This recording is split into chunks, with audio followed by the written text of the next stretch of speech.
Adventure 7. The Adventure of the Blue Carbuncle.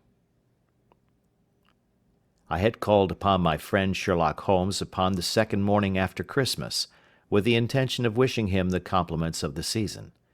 He was lounging upon the sofa in a purple dressing-gown, a pipe-rack within his reach upon the right, and a pile of crumpled morning papers, evidently newly studied, near at hand. Beside the couch was a wooden chair, and on the angle of the back hung a very seedy and disreputable hard felt hat, much the worse for wear, and cracked in several places. A lens and a forceps lying upon the seat of the chair suggested that the hat had been suspended in this manner for the purpose of examination. "You are engaged," said I. "Perhaps I interrupt you." "Not at all. I am glad to have a friend with whom I can discuss my results. The matter is a perfectly trivial one." He jerked his thumb in the direction of the old hat. "But there are points in connection with it which are not entirely devoid of interest and even of instruction."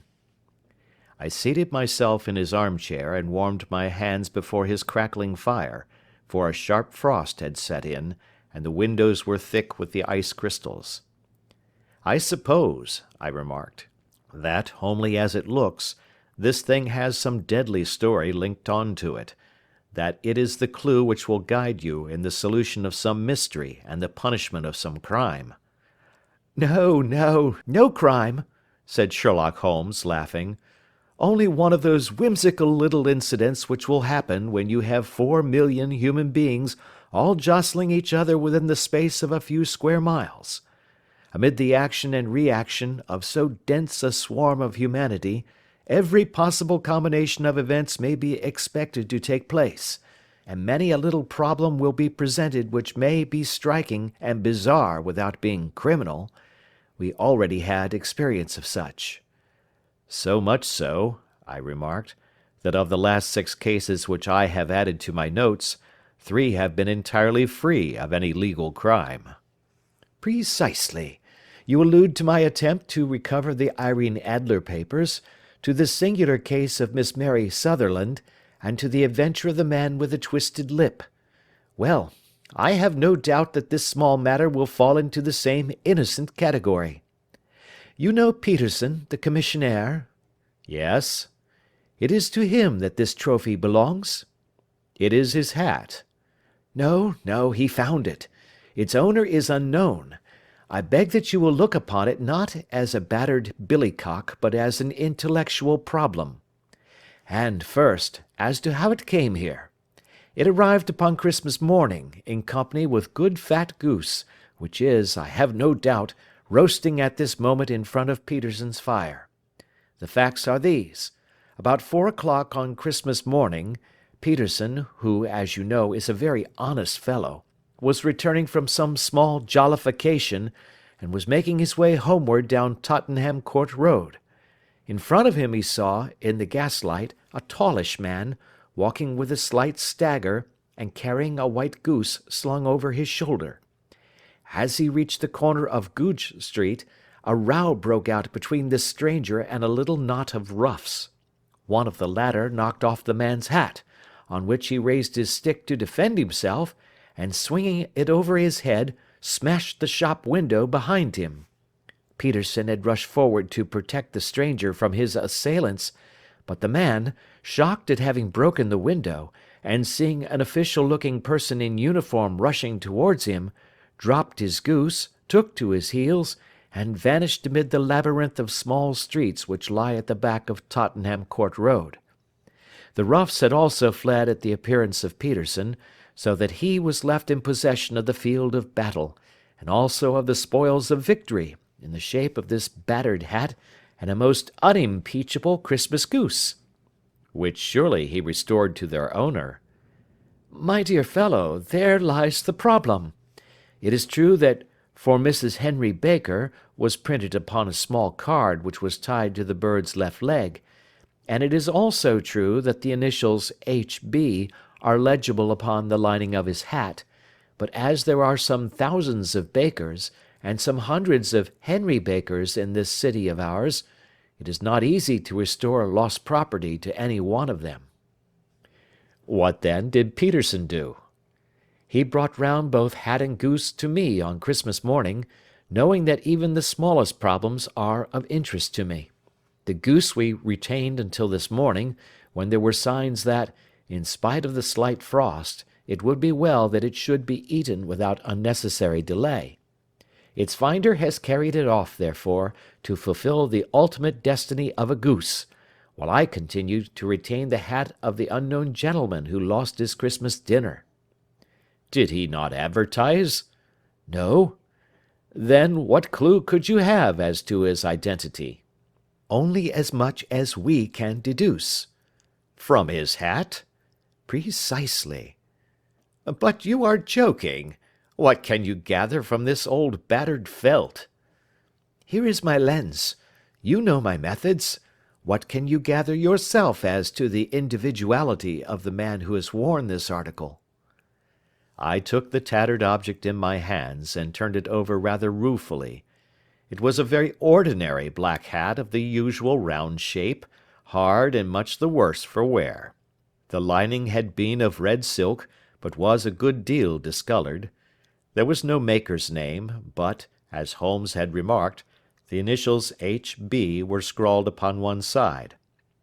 It was pierced in the brim for a hat securer, but the elastic was missing. For the rest, it was cracked, exceedingly dusty, and spotted in several places, although there seemed to have been some attempt to hide the discoloured patches by smearing them with ink. "I can see nothing," said I, handing it back to my friend. "On the contrary, Watson, you can see everything. You fail, however, to reason from what you see. You are too timid in drawing your inferences." "Then pray tell me what it is that you can infer from this hat." He picked it up and gazed at it in the peculiar introspective fashion which was characteristic of him. "It is perhaps less suggestive than it might have been," he remarked, "and yet there are a few inferences which are very distinct, and a few others which represent at least a strong balance of probability. That the man was highly intellectual is of course obvious upon the face of it, and also that he was fairly well-to-do within the last 3 years, although he has now fallen upon evil days. He had foresight, but has less now than formerly, pointing to a moral retrogression, which, when taken with the decline of his fortunes, seems to indicate some evil influence, probably drink, at work upon him. This may account also for the obvious fact that his wife has ceased to love him." "My dear Holmes!" "He has, however, retained some degree of self-respect," he continued, disregarding my remonstrance. "He is a man who leads a sedentary life, goes out little, is out of training entirely, is middle-aged, has grizzled hair which he has had cut within the last few days, and which he anoints with lime cream. These are the more patent facts which are to be deduced from this hat. Also, by the way, that it is extremely improbable that he has gas laid on in his house." "You are certainly joking, Holmes." "Not in the least. Is it possible that even now, when I give you these results, you are unable to see how they are attained?" "I have no doubt that I am very stupid, but I must confess that I am unable to follow you. For example, how did you deduce that this man was intellectual?" For answer, Holmes clapped the hat upon his head. It came right over the forehead and settled upon the bridge of his nose. "It is a question of cubic capacity," said he. "A man with so large a brain must have something in it." "The decline of his fortunes, then?" "This hat is 3 years old. These flat brims curled at the edge came in then. It is a hat of the very best quality. Look at the band of ribbed silk and the excellent lining. If this man could afford to buy so expensive a hat 3 years ago, and has had no hat since, then he has assuredly gone down in the world." "Well, that is clear enough, certainly. But how about the foresight and the moral retrogression?" Sherlock Holmes laughed. "Here is the foresight," said he, putting his finger upon the little disc and loop of the hat securer. "They are never sold upon hats. If this man ordered one, it is a sign of a certain amount of foresight, since he went out of his way to take this precaution against the wind. But since we see that he has broken the elastic and has not troubled to replace it, it is obvious that he has less foresight now than formerly, which is a distinct proof of a weakening nature. On the other hand, he has endeavoured to conceal some of these stains upon the felt by daubing them with ink, which is a sign that he has not entirely lost his self-respect." "Your reasoning is certainly plausible." "The further points, that he is middle-aged, that his hair is grizzled, that it has been recently cut, and that he uses lime cream, are all to be gathered from a close examination of the lower part of the lining. The lens discloses a large number of hair ends, clean cut by the scissors of the barber. They all appear to be adhesive, and there is a distinct odour of lime cream. This dust, you will observe, is not the gritty grey dust of the street, but the fluffy brown dust of the house, showing that it has been hung up indoors most of the time, while the marks of moisture upon the inside are proof positive that the wearer perspired very freely, and could therefore hardly be in the best of training." "But his wife? You said that she had ceased to love him." "This hat has not been brushed for weeks. When I see you, my dear Watson, with a week's accumulation of dust upon your hat, and when your wife allows you to go out in such a state, I shall fear that you also have been unfortunate enough to lose your wife's affection." "But he might be a bachelor." "Nay, he was bringing home the goose as a peace offering to his wife. Remember the card upon the bird's leg." "You have an answer to everything. But how on earth do you deduce that the gas is not laid on in his house?" "One tallow stain, or even two, might come by chance, but when I see no less than 5, I think that there can be little doubt that the individual must be brought into frequent contact with burning tallow. Walks upstairs at night probably, with his hat in one hand and a guttering candle in the other. Anyhow, he never got tallow stains from a gas jet. Are you satisfied?" "Well, it is very ingenious," said I, laughing. "But since, as you said just now, there has been no crime committed, and no harm done save the loss of a goose, all this seems to be rather a waste of energy." Sherlock Holmes had opened his mouth to reply, when the door flew open, and Peterson, the commissionaire, rushed into the apartment with flushed cheeks and the face of a man who is dazed with astonishment.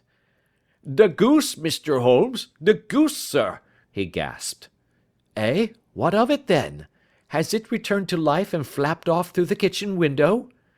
Holmes twisted himself round upon the sofa to get a fairer view of the man's excited face. "See here, sir, see what my wife found in its crop." He held out his hand, and displayed upon the centre of the palm a brilliantly scintillating blue stone, rather smaller than a bean in size, but of such purity and radiance that it twinkled like an electric point in the dark hollow of his hand. Sherlock Holmes sat up with a whistle. "By Jove, Peterson," said he, "this is a treasure trove indeed. I suppose you know what you have got?" "A diamond, sir. A precious stone. It cuts into glass as though it were putty." "It's more than a precious stone. It is the precious stone." "Not the Countess of Morcar's blue carbuncle!" I ejaculated. "Precisely so. I ought to know its size and shape, seeing that I have read the advertisement about it in the Times every day lately. It is absolutely unique, and its value can only be conjectured, but the reward offered of £1,000 is certainly not within a 20th part of the market price." £1,000! Great Lord of mercy!" The commissionaire plumped down into a chair, and stared from one to the other of us. "That is the reward, and I have reason to know that there are sentimental considerations in the background which would induce the Countess to part with half her fortune if she could but recover the gem." "It was lost, if I remember aright, at the Hotel Cosmopolitan," I remarked. "Precisely so, on December 22nd, just 5 days ago. John Horner, a plumber, was accused of having abstracted it from the lady's jewel case. The evidence against him was so strong that the case has been referred to the assizes. I have some account of the matter here, I believe." He rummaged amid his newspapers, glancing over the dates, until at last he smoothed one out, doubled it over, and read the following paragraph: "Hotel Cosmopolitan jewel robbery. John Horner, 26, plumber, was brought up upon the charge of having upon the 22nd instant abstracted from the jewel case of the Countess of Morcar the valuable gem known as the blue carbuncle. James Ryder, upper attendant at the hotel, gave his evidence to the effect that he had shown Horner up to the dressing room of the Countess of Morcar upon the day of the robbery, in order that he might solder the second bar of the grate, which was loose. He had remained with Horner some little time, but had finally been called away. On returning, he found that Horner had disappeared, that the bureau had been forced open, and that the small morocco casket in which, as it afterwards transpired, the Countess was accustomed to keep her jewel, was lying empty upon the dressing-table. Ryder instantly gave the alarm, and Horner was arrested the same evening, but the stone could not be found either upon his person or in his rooms. Catherine Cusack, maid to the Countess, deposed to having heard Ryder's cry of dismay on discovering the robbery, and to having rushed into the room, where she found matters as described by the last witness. Inspector Bradstreet, B Division, gave evidence as to the arrest of Horner, who struggled frantically, and protested his innocence in the strongest terms. Evidence of a previous conviction for robbery having been given against the prisoner, the magistrate refused to deal summarily with the offence, but referred it to the assizes. Horner, who had shown signs of intense emotion during the proceedings, fainted away at the conclusion and was carried out of court. So much for the police court," said Holmes thoughtfully, tossing aside the paper. "The question for us now to solve is the sequence of events leading from a rifled jewel case at one end to the crop of a goose in Tottenham Court Road at the other. You see, Watson, our little deductions have suddenly assumed a much more important and less innocent aspect. Here is the stone. The stone came from the goose, and the goose came from Mr. Henry Baker, the gentleman with the bad hat, and all the other characteristics with which I have bored you. So now we must set ourselves very seriously to finding this gentleman, and ascertaining what part he has played in this little mystery. To do this, we must try the simplest means first, and these lie undoubtedly in an advertisement in all the evening papers. If this fail, I shall have recourse to other methods."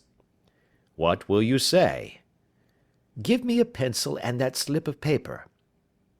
Now then, found at the corner of Goodge Street, a goose and a black felt hat. Mr. Henry Baker can have the same by applying at 6:30 this evening at 221B Baker Street. That is clear and concise." "Very. But will he see it?" "Well, he is sure to keep an eye on the papers, since, to a poor man, the loss was a heavy one. He was clearly so scared by his mischance in breaking the window, and by the approach of Peterson, that he thought of nothing but flight.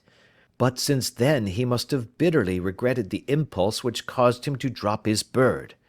Then again, the introduction of his name will cause him to see it, for everyone who knows him will direct his attention to it. Here you are, Peterson. Run down to the advertising agency and have this put in the evening papers." "In which, sir?" "Oh, in the Globe, Star, Pall Mall, St. James's, Evening News, Standard, Echo, and any others that occur to you." "Very well, sir. And this stone?" "Ah, yes. I shall keep the stone. Thank you. And I say, Peterson, just buy a goose on your way back and leave it here with me, for we must have one to give to this gentleman in place of the one which your family is now devouring." When the commissionaire had gone, Holmes took up the stone and held it against the light. "It's a bonny thing," said he. "Just see how it glints and sparkles. Of course it is the nucleus and focus of crime. Every good stone is. They are the devil's pet baits. In the larger and older jewels, every facet may stand for a bloody deed. This stone is not yet 20 years old. It was found in the banks of the Amoy River in southern China, and is remarkable in having every characteristic of the carbuncle, save that it is blue in shade instead of ruby red. In spite of its youth, it has already a sinister history. There have been 2 murders, a vitriol throwing, a suicide, and several robberies brought about for the sake of this 40-grain weight of crystallized charcoal. Who would think that so pretty a toy would be a purveyor to the gallows and the prison? I'll lock it up in my strong box now and drop a line to the Countess to say that we have it." "Do you think that this man Horner is innocent?" "I cannot tell." "Well, then, do you imagine that this other one, Henry Baker, had anything to do with the matter?" "It is, I think, much more likely that Henry Baker is an absolutely innocent man, who had no idea that the bird which he was carrying was of considerably more value than if it were made of solid gold. That, however, I shall determine by a very simple test, if we have an answer to our advertisement." "And you can do nothing until then?" "Nothing." "In that case I shall continue my professional round. But I shall come back in the evening at the hour you have mentioned, for I should like to see the solution of so tangled a business." "Very glad to see you. I dine at 7. There is a woodcock, I believe. By the way, in view of recent occurrences, perhaps I ought to ask Mrs. Hudson to examine its crop." I had been delayed at a case, and it was a little after 6:30 when I found myself in Baker Street once more. As I approached the house I saw a tall man in a Scotch bonnet, with a coat which was buttoned up to its chin, waiting outside in the bright semicircle which was thrown from the fanlight. Just as I arrived the door was opened, and we were shown up together to Holmes's room. "Mr. Henry Baker, I believe," said he, rising from his armchair and greeting his visitor with the easy air of geniality which he could so readily assume. "Pray take this chair by the fire, Mr. Baker. It is a cold night, and I observe that your circulation is more adapted for summer than for winter. Ah, Watson, you have just come at the right time. Is that your hat, Mr. Baker?" "Yes, sir, that is undoubtedly my hat." He was a large man with rounded shoulders, a massive head, and a broad, intelligent face, sloping down to a pointed beard of grizzled brown. A touch of red in nose and cheeks, with a slight tremor of his extended hand, recalled Holmes's surmise as to his habits. His rusty black frock coat was buttoned right up in front, with the collar turned up, and his lank wrists protruded from his sleeves without a sign of cuff or shirt. He spoke in a slow staccato fashion, choosing his words with care, and gave the impression generally of a man of learning and letters, who had had ill usage at the hands of fortune. "We have retained these things for some days," said Holmes, "because we expected to see an advertisement from you giving your address. I am at a loss to know why you did not advertise." Our visitor gave a rather shamefaced laugh. "Shillings have not been so plentiful with me as they once were," he remarked. "I had no doubt that the gang of roughs who assaulted me had carried off both my hat and the bird. I did not care to spend more money in a hopeless attempt at recovering them." "Very naturally. By the way, about the bird, we were compelled to eat it." "To eat it?" Our visitor half rose from his chair in his excitement. Yes, it would have been of no use to anyone had we not done so. But I presume that this other goose upon the sideboard, which is about the same weight and perfectly fresh, will answer your purpose equally well? Oh, certainly, certainly, answered Mr. Baker with a sigh of relief. Of course, we still have the feathers, legs, crop, and so on of your own bird, so if you wish— The man burst into a hearty laugh. They might be useful to me as relics of my adventure, said he, but beyond that I can hardly see what use the disjecta membra of my late acquaintance are going to be to me. No, sir, I think that, with your permission, I will confine my attentions to the excellent bird which I perceive upon the sideboard. Sherlock Holmes glanced sharply across at me with a slight shrug of his shoulders. There is your hat, then, and there your bird, said he. By the way, would it bore you to tell me where you got the other one from? I am somewhat of a fowl fancier, and I have seldom seen a better grown goose. Certainly, sir, said Baker, who had risen and tucked his newly gained property under his arm. There are a few of us who frequent the Alpha Inn, near the museum. We are to be found in the museum itself during the day, you understand. This year our good host, Windigate by name, instituted a goose club, by which, on consideration of some few pence every week, we were each to receive a bird at Christmas. My pence were duly paid, and the rest is familiar to you. I am much indebted to you, sir, for a Scotch bonnet is fitted neither to my years nor my gravity. With a comical pomposity of manner, he bowed solemnly to both of us, and strode off upon his way. So much for Mr. Henry Baker, said Holmes, when he had closed the door behind him. It is quite certain that he knows nothing whatever about the matter. Are you hungry, Watson? Not particularly. Then I suggest that we turn our dinner into a supper and follow up this clue while it is still hot. By all means. It was a bitter night, so we drew on our ulsters and wrapped cravats about our throats. Outside, the stars were shining coldly in a cloudless sky, and the breath of the passers-by blew out into smoke like so many pistol shots. Our footfalls rang out crisply and loudly as we swung out through the Doctor's Quarter, Wimpole Street, Harley Street, and so through Wigmore Street into Oxford Street. In a quarter of an hour we were in Bloomsbury at the Alpha Inn, which is a small public-house at the corner of one of the streets which runs down into Holborn. Holmes pushed open the door of the private bar, and ordered 2 glasses of beer from the ruddy-faced, white-aproned landlord. Your beer should be excellent if it is as good as your geese, said he. My geese! The man seemed surprised. Yes, I was speaking only half an hour ago to Mr. Henry Baker, who was a member of your goose club. Ah, yes, I see. But you see, sir, them's not our geese. Indeed. Whose then? Well, I got the 2 dozen from a salesman in Covent Garden. Indeed.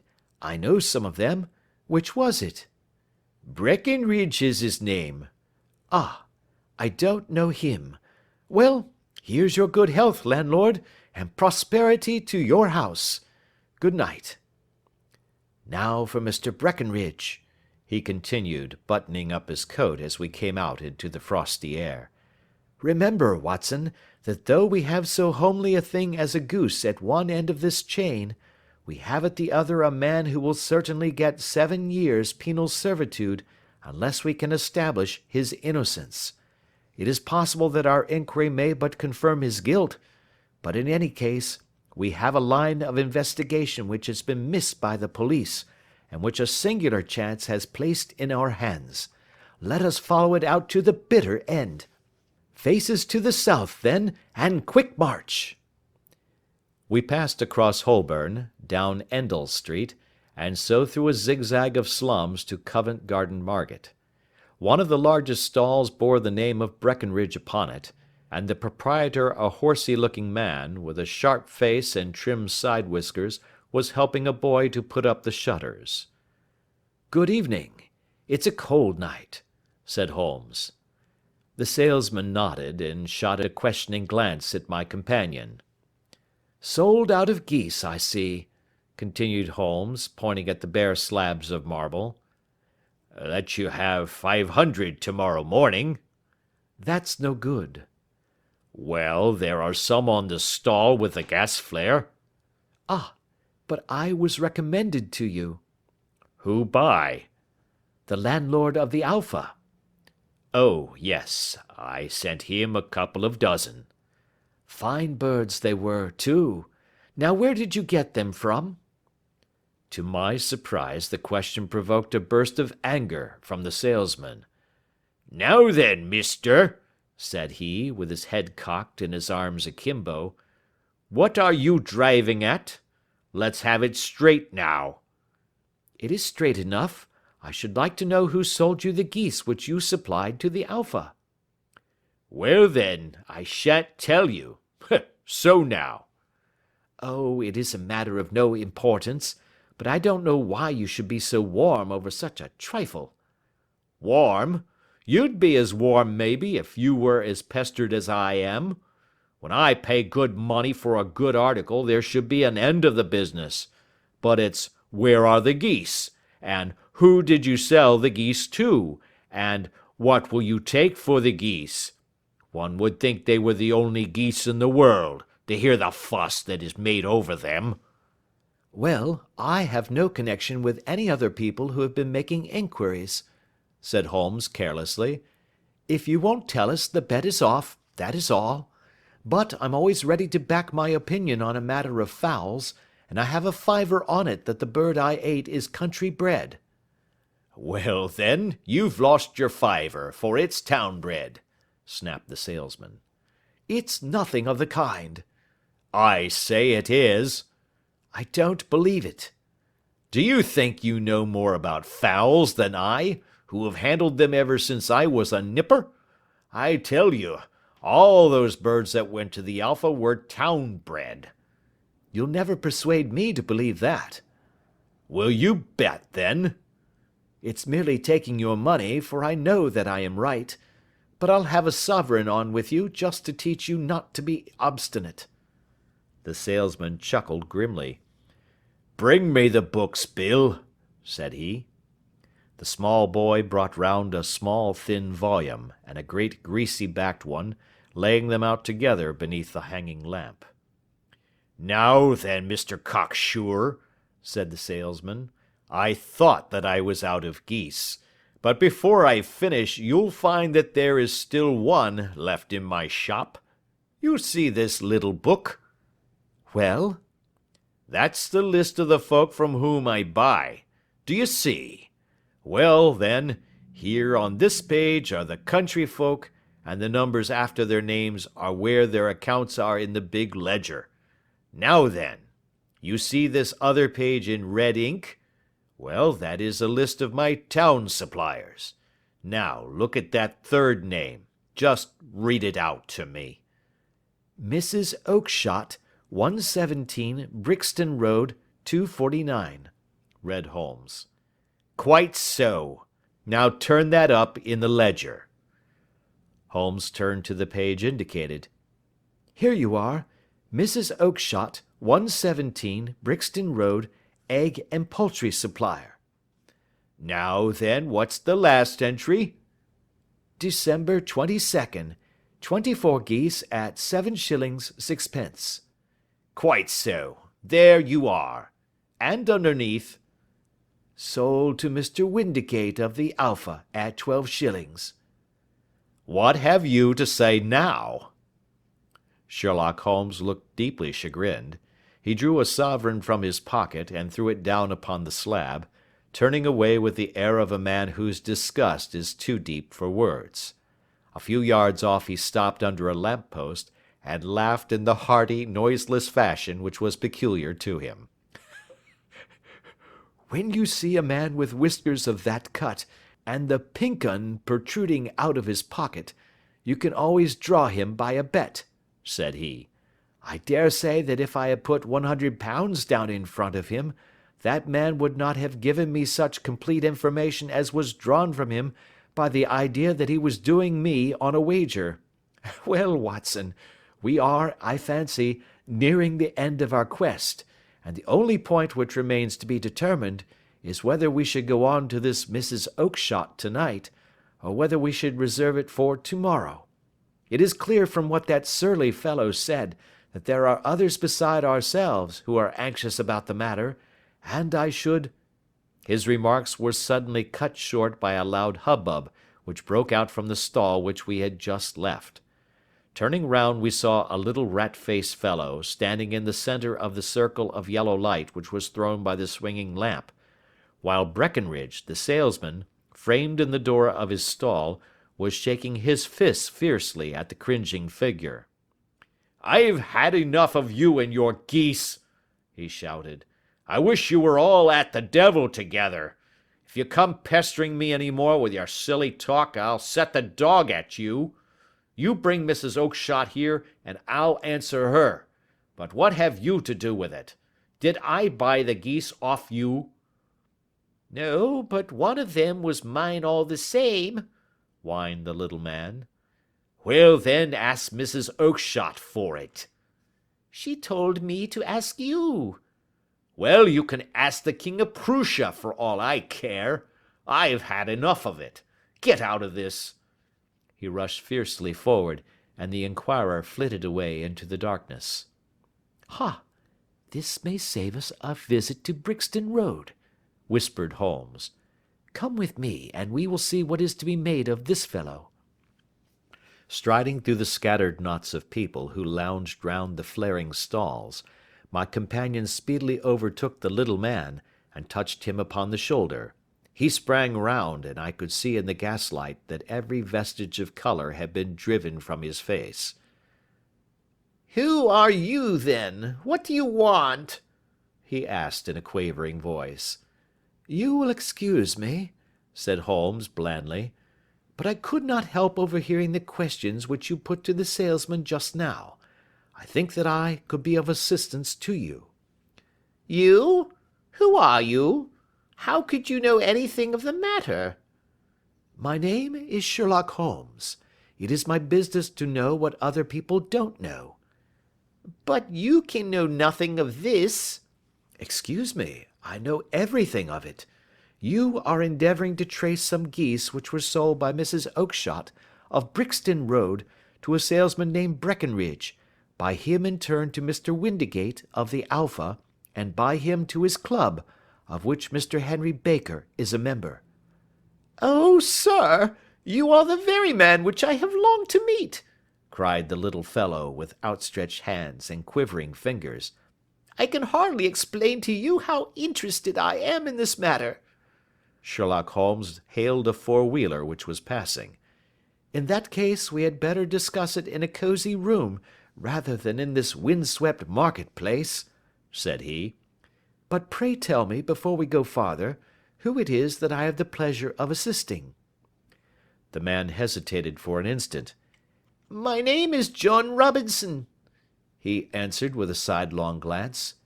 "No, no, the real name," said Holmes sweetly. "It is always awkward doing business with an alias." A flush sprang to the white cheeks of the stranger. "Well, then," said he, "my real name is James Ryder."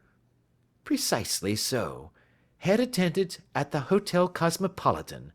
Pray step into the cab, and I shall soon be able to tell you everything which you would wish to know." The little man stood glancing from one to the other of us with half-frightened, half-hopeful eyes, as one who is not sure whether he is on the verge of a windfall or of a catastrophe. Then he stepped into the cab, and in half an hour we were back in the sitting-room at Baker Street. Nothing had been said during our drive, but the high, thin breathing of our new companion, and the claspings and unclaspings of his hands, spoke of the nervous tension within him. "Here we are," said Holmes cheerily as we filed into the room. "The fire looks very seasonable in this weather. You look cold, Mr. Ryder. Pray take the basket chair. I will just put on my slippers before we settle this little matter of yours. Now then, you want to know what became of those geese?" "Yes, sir." "Or rather, I fancy, of that goose. It was one bird, I imagine, in which you were interested. White, with a black bar across the tail." Ryder quivered with emotion. "Oh, sir," he cried, "can you tell me where it went to?" "It came here." "Here?" "Yes, and a most remarkable bird it proved. I don't wonder that you should take an interest in it. It laid an egg after it was dead, the bonniest, brightest little blue egg that ever was seen. I have it here in my museum." Our visitor staggered to his feet and clutched the mantelpiece with his right hand. Holmes unlocked his strong box and held up the blue carbuncle, which shone out like a star with a cold, brilliant, many-pointed radiance. Ryder stood glaring with a drawn face, uncertain whether to claim or to disown it. "The game's up, Ryder," said Holmes quietly. "Hold up, man, or you'll be into the fire. Give him an arm back into his chair, Watson. He's not got blood enough to go in for felony with impunity. Give him a dash of brandy. So, now he looks a little more human. What a shrimp it is, to be sure." For a moment he had staggered and nearly fallen, but the brandy brought a tinge of colour into his cheeks, and he sat staring with frightened eyes at his accuser. "I have almost every link in my hands, and all the proofs which I could possibly need, so there is little which you need tell me. Still, that little may as well be cleared up to make the case complete. You had heard, Ryder, of this blue stone of the Countess of Morcar's?" "It was Catherine Cusack who told me of it," he said in a cracking voice. "I see. Her ladyship's waiting maid. Well, the temptation of sudden wealth so easily acquired was too much for you, as it has been for better men before you, but you were not very scrupulous in the means you used. It seems to me, Ryder, that there is the making of a very pretty villain in you. You knew that this man Horner, the plumber, had been concerned in some such matter before, and that suspicion would rest the more readily upon him. What did you do then? You made some small job in my lady's room, you and your confederate Cusack, and you managed that he should be the man sent for. Then, when he had left, you rifled the jewel case, raised the alarm, and had this unfortunate man arrested. You then—" Ryder threw himself down suddenly upon the rug and clutched at my companion's knees. "For God's sake, have mercy!" he shrieked. "Think of my father, of my mother. It would break their hearts. I never went wrong before.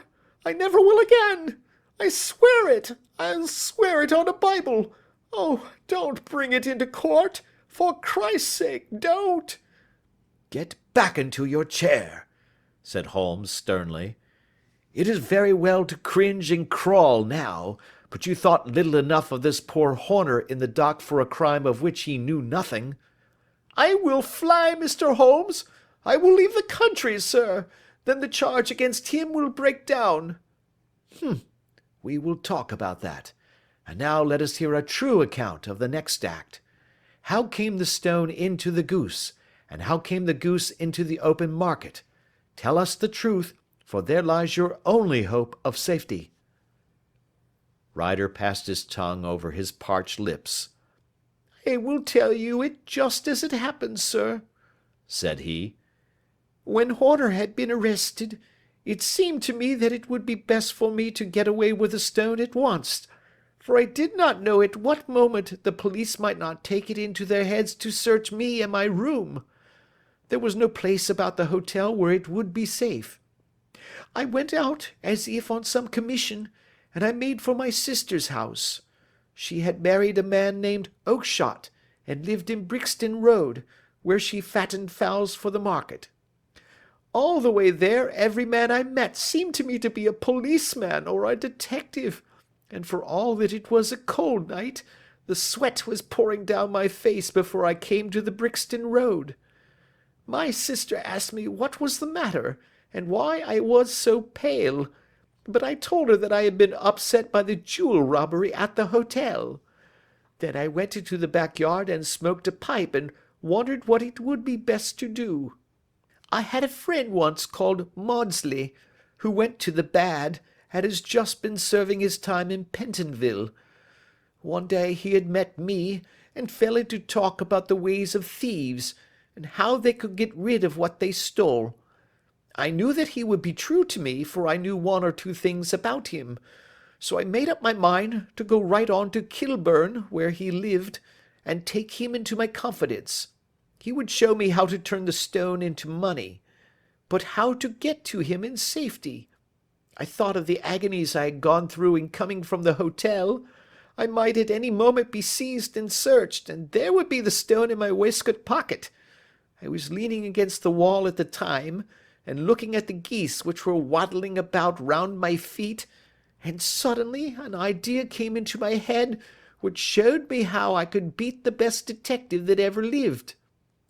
My sister had told me some weeks before that I might have the pick of her geese for a Christmas present, and I knew that she was always as good as her word. I would take my goose now, and in it I would carry my stone to Kilburn. There was a little shed in the yard, and behind this I drove one of the birds, a fine big one, white, with a barred tail. I caught it, and prying its bill open, I thrust the stone down its throat as far as my finger could reach. The bird gave a gulp, and I felt the stone pass along its gullet and down into its crop. But the creature flapped and struggled, and out came my sister to know what was the matter. As I turned to speak to her, the brute broke loose and fluttered off among the others. "Whatever were you doing with that bird, Jim?" says she. "Well," says I, "you said you'd give me one for Christmas, and I was feeling which was the fattest." "Oh," says she, "we've set yours aside for you. Jem's bird, we call it. It's the big white one over yonder. There's 26 of them, which makes one for you, and one for us, and 24 for the market." "Thank you, Maggie," says I, "but if it is all the same to you, I'd rather have that one I was handling just now." "The other is a good 3 pound heavier," said she, "and we fattened it expressly for you." "Never mind, I'll have the other, and I'll take it now," said I. "Oh, just as you like," said she, a little huffed. "Which is it you want, then?" "That white one with the barred tail, right in the middle of the flock." "Oh, very well, kill it and take it with you." Well, I did what she said, Mr. Holmes, and I carried the bird all the way to Kilburn. I told my pal what I had done, for he was a man that it was easy to tell a thing like that to. He laughed until he choked, and we got a knife and opened the goose. My heart turned to water, for there was no sign of the stone, and I knew that some terrible mistake had occurred. I left the bird, rushed back to my sister's, and hurried into the backyard. There was not a bird to be seen there. "Where are they all, Maggie?" I cried. "Gone to the dealers, Jem." "Which dealers?" "Breckenridge, of Covent Garden." "But was there another with a barred tail?" I asked. "The same as the one I chose?" "Yes, Jem, there were 2 barred-tailed ones, and I never could tell them apart." Well, then, of course, I saw it all, and I ran off as hard as my feet would carry me to this man Breckenridge, but he had sold the lot at once, and not one word would he tell me as to where they had gone. You heard him yourselves to-night. Well, he has always answered me like that. My sister thinks that I am going mad. Sometimes I think that I am myself, and now I am myself a branded thief, without ever having touched the wealth for which I sold my character. God help me!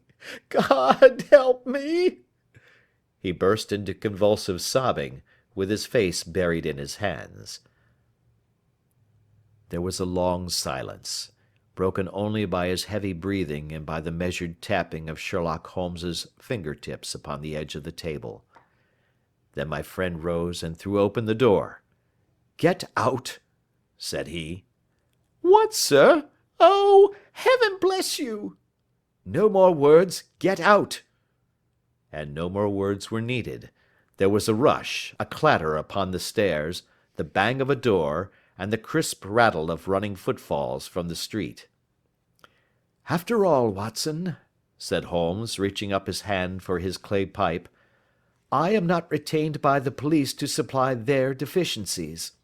If Horner were in danger it would be another thing, but this fellow will not appear against him, and the case must collapse. I suppose that I am commuting a felony, but it is just possible that I am saving a soul. This fellow will not go wrong again. He is too terribly frightened. Send him to jail now, and you will make him a jailbird for life.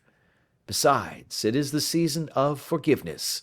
Chance has put in our way a most singular and whimsical problem, and its solution is its own reward. If you will have the goodness to touch the bell, Doctor, we will begin another investigation, in which also a bird will be the chief feature." End of Adventure 7.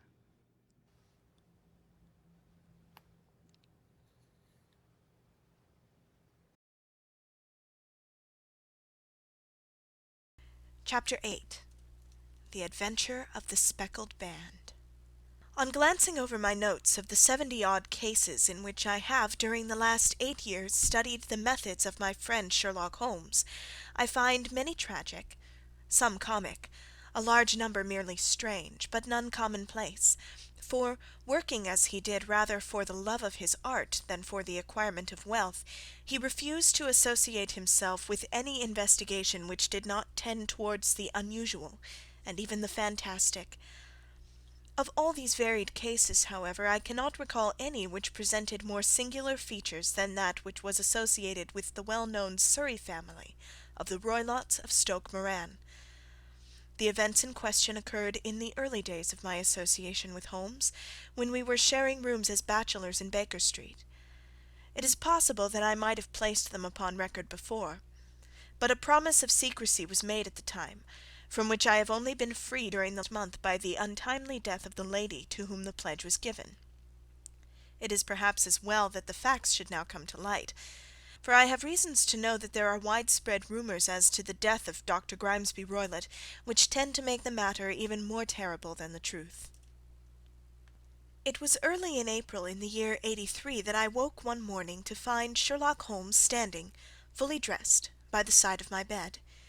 He was a late riser as a rule, and as the clock on the mantelpiece showed me that it was only 7:15, I blinked up at him in some surprise, and perhaps just a little resentment, for I was myself regular in my habits. "Very sorry to knock you up, Watson," said he, "but it's the common lot this morning. Mrs. Hudson has been knocked up. She retorted upon me, and I on you." "What is it then, a fire?" "No, a client. It seems that a young lady has arrived in a considerable state of excitement, who insists upon seeing me. She is waiting now in the sitting-room. Now, when young ladies wander about the metropolis at this hour of the morning, and knock sleepy people up out of their beds, I presume that it is something very pressing which they have to communicate. Should it prove to be an interesting case, you would, I am sure, wish to follow it from the outset.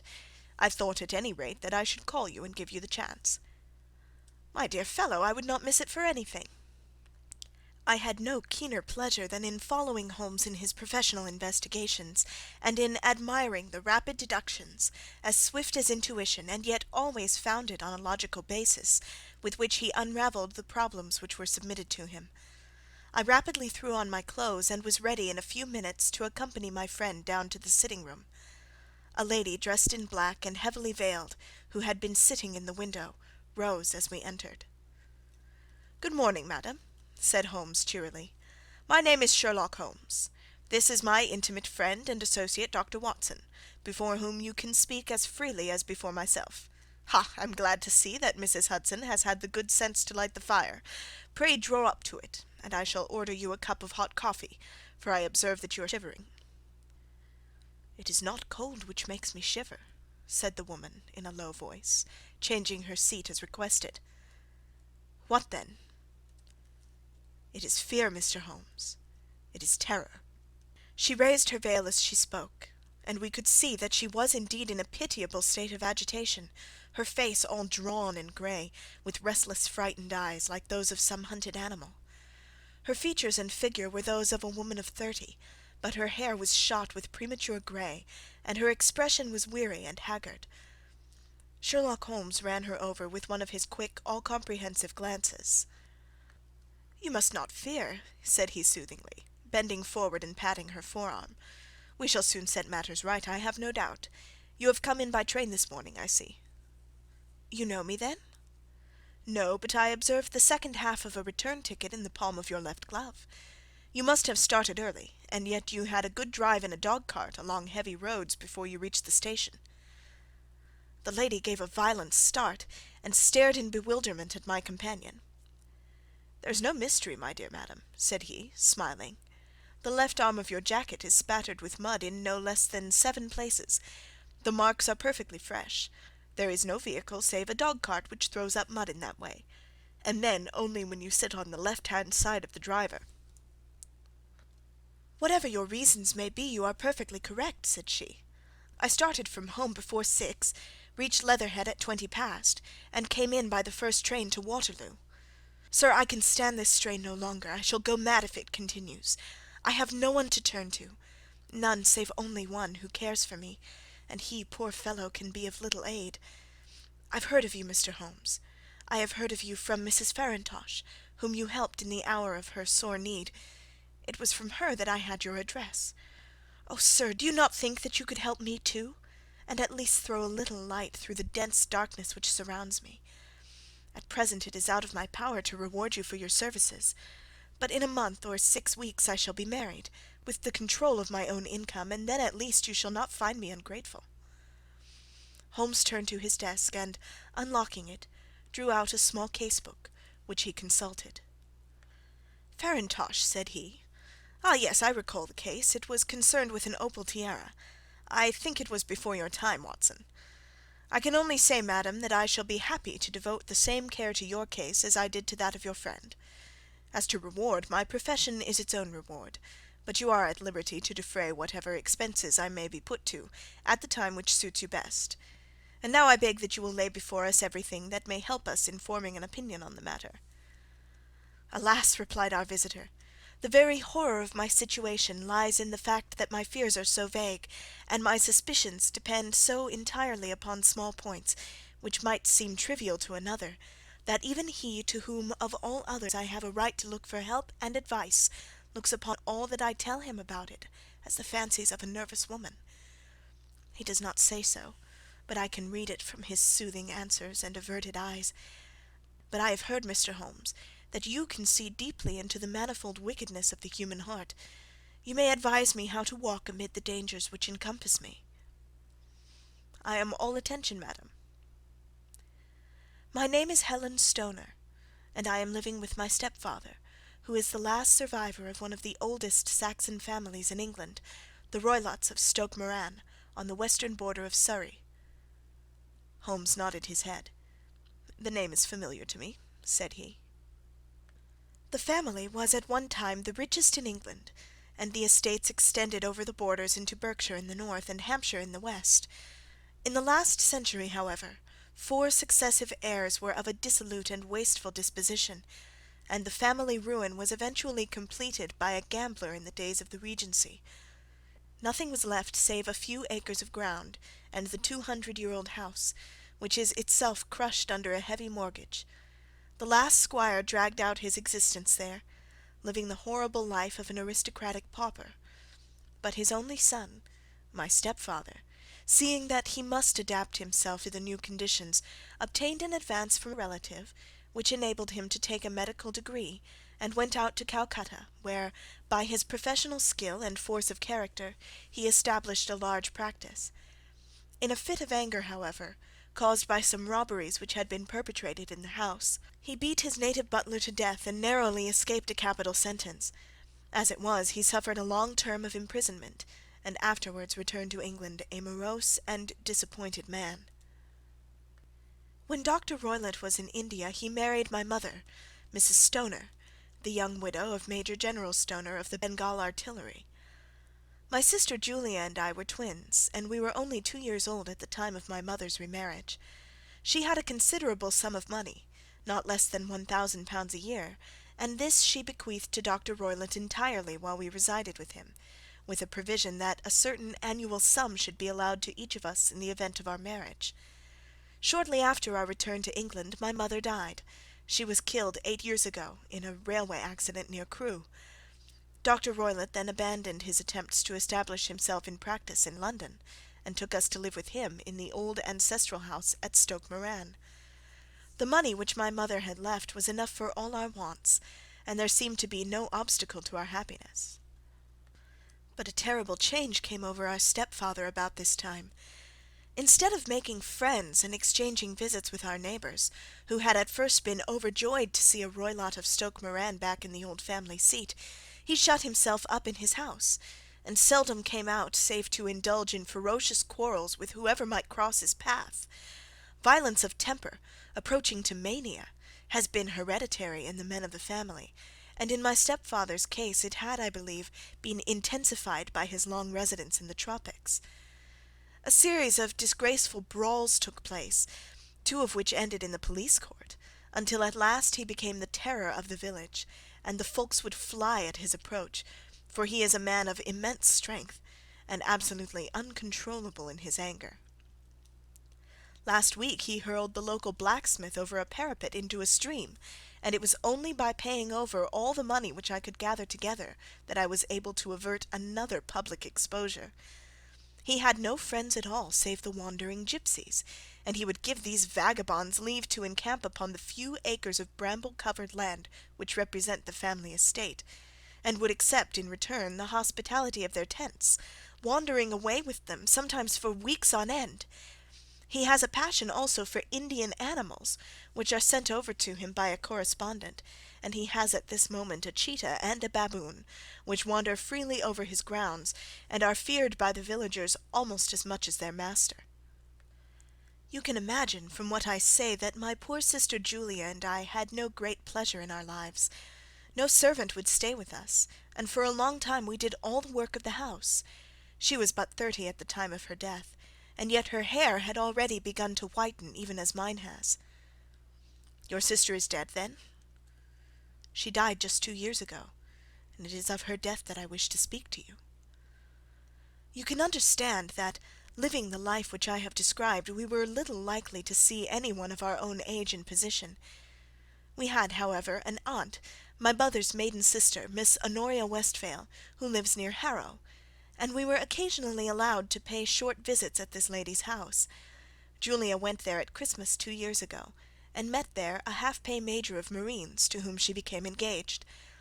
My stepfather learned of the engagement when my sister returned, and offered no objection to the marriage, but within a fortnight of the day which had been fixed for the wedding, the terrible event occurred which has deprived me of my only companion.